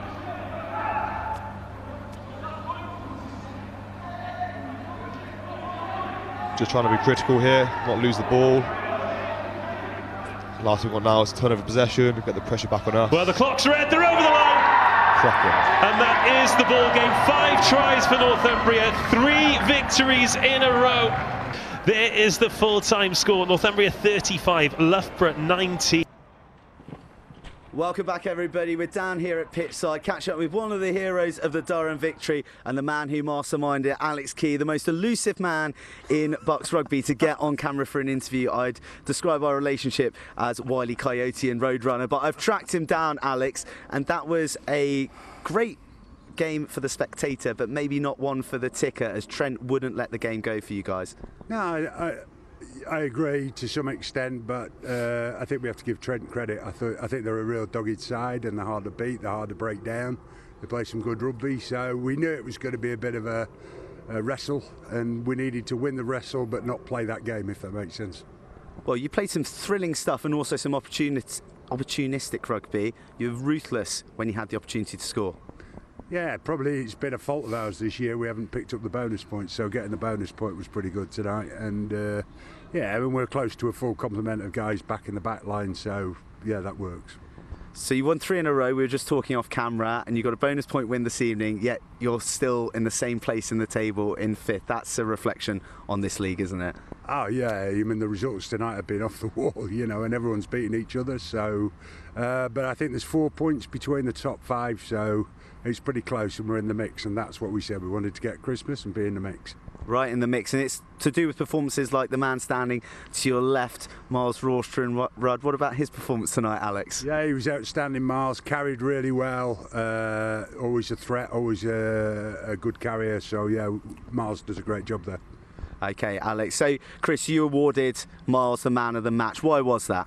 Yeah, I really like the balance he brought to the team today between looking when to move the ball and carry. He just had that little bit more composure than probably most of the rest of the guys on the field tonight, and that's a hard thing to do when the conditions like that. And you know, Miles, I'm just wondering, coming into the game, it was slippy underfoot. What did you talk about in terms of trying to achieve that balance as a team? It was really rainy on the way here, so we knew it was probably going to be quite slippy, but when kick-off actually came, the conditions were probably perfect, apart from the ground being quite slippy. So we knew that we had to try and score some tries. Like Alex said, we haven't had any bonus points for a long time. So that was really the aim. But also we knew we had to play the conditions, kick into the corner, and I think we balanced it probably quite well, getting the bonus point right at the end. I'd say, Miles, watching Durham, I've seen you quite a few times recently. You all seem to be really enjoying your rugby and playing well as a team. There's a real togetherness about your side, I'd say. Yeah, definitely. I think we get on really well. We're quite a close group. Portugal in pre-season, as you all know, probably helped that out quite a lot. But no, we are. I think we're playing for each other as much as anything, and we believe the kind of back the processes. And luckily, the results are starting to come our way. 3 wins on the trot, two big ones before Christmas, and hopefully we'll be higher than 5th by the new year. The infamous Portugal training camp bearing fruit. But as you said, a lot of away games, lots of home games to look forward to. So it's really something you guys can build on going forward now. Yeah, definitely. We had 3. We had Cardiff, Met, Hartpury and Bath on the bounce, and from Durham that's a pretty long way. But now it's kind of coming down to Nottingham seems like a trip down the road. So yeah, we're looking good, and hopefully we can build from there.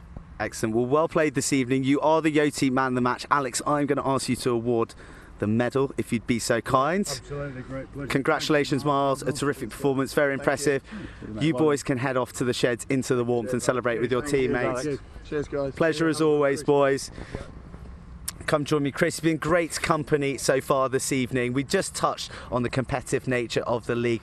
It feels very, very cruel that you guys miss out on any points at all from that enthralling encounter. Yeah, but that's the way the game goes sometimes, isn't it? And you know, it's one decision here, one decision there, and that's the way it is. But you know, that's why we watch, that's why we're here, and that's why this league is so compelling this year, isn't it? Everyone really can beat everyone. It's with some of the other results tonight has really shown that.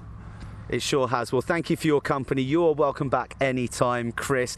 But for us, that is almost it here at Lady Bay. Just to remind you, if you're looking for a bit of extra time on your favourite league, you can find that on the podcast. The Buck Stops here. It is on SoundCloud, it is on Acast, and it is now on Spotify. So get downloading, where myself and Dave Rogers dissect the games of the week before and preview the games ahead. And we have some real special guests. We've had some big names such as Alex Dombran, Sam Skinner, and all the big characters from the league so far this season. But for tonight, Durham have come down and they have robbed the boys from Nottingham of 0 points, and they leave with 5 themselves. It's been a night of extraordinary results. The league is afoot. Who's going to win next week? God, I don't know, but there's only one way to find out. It's join us here. So until then, good night.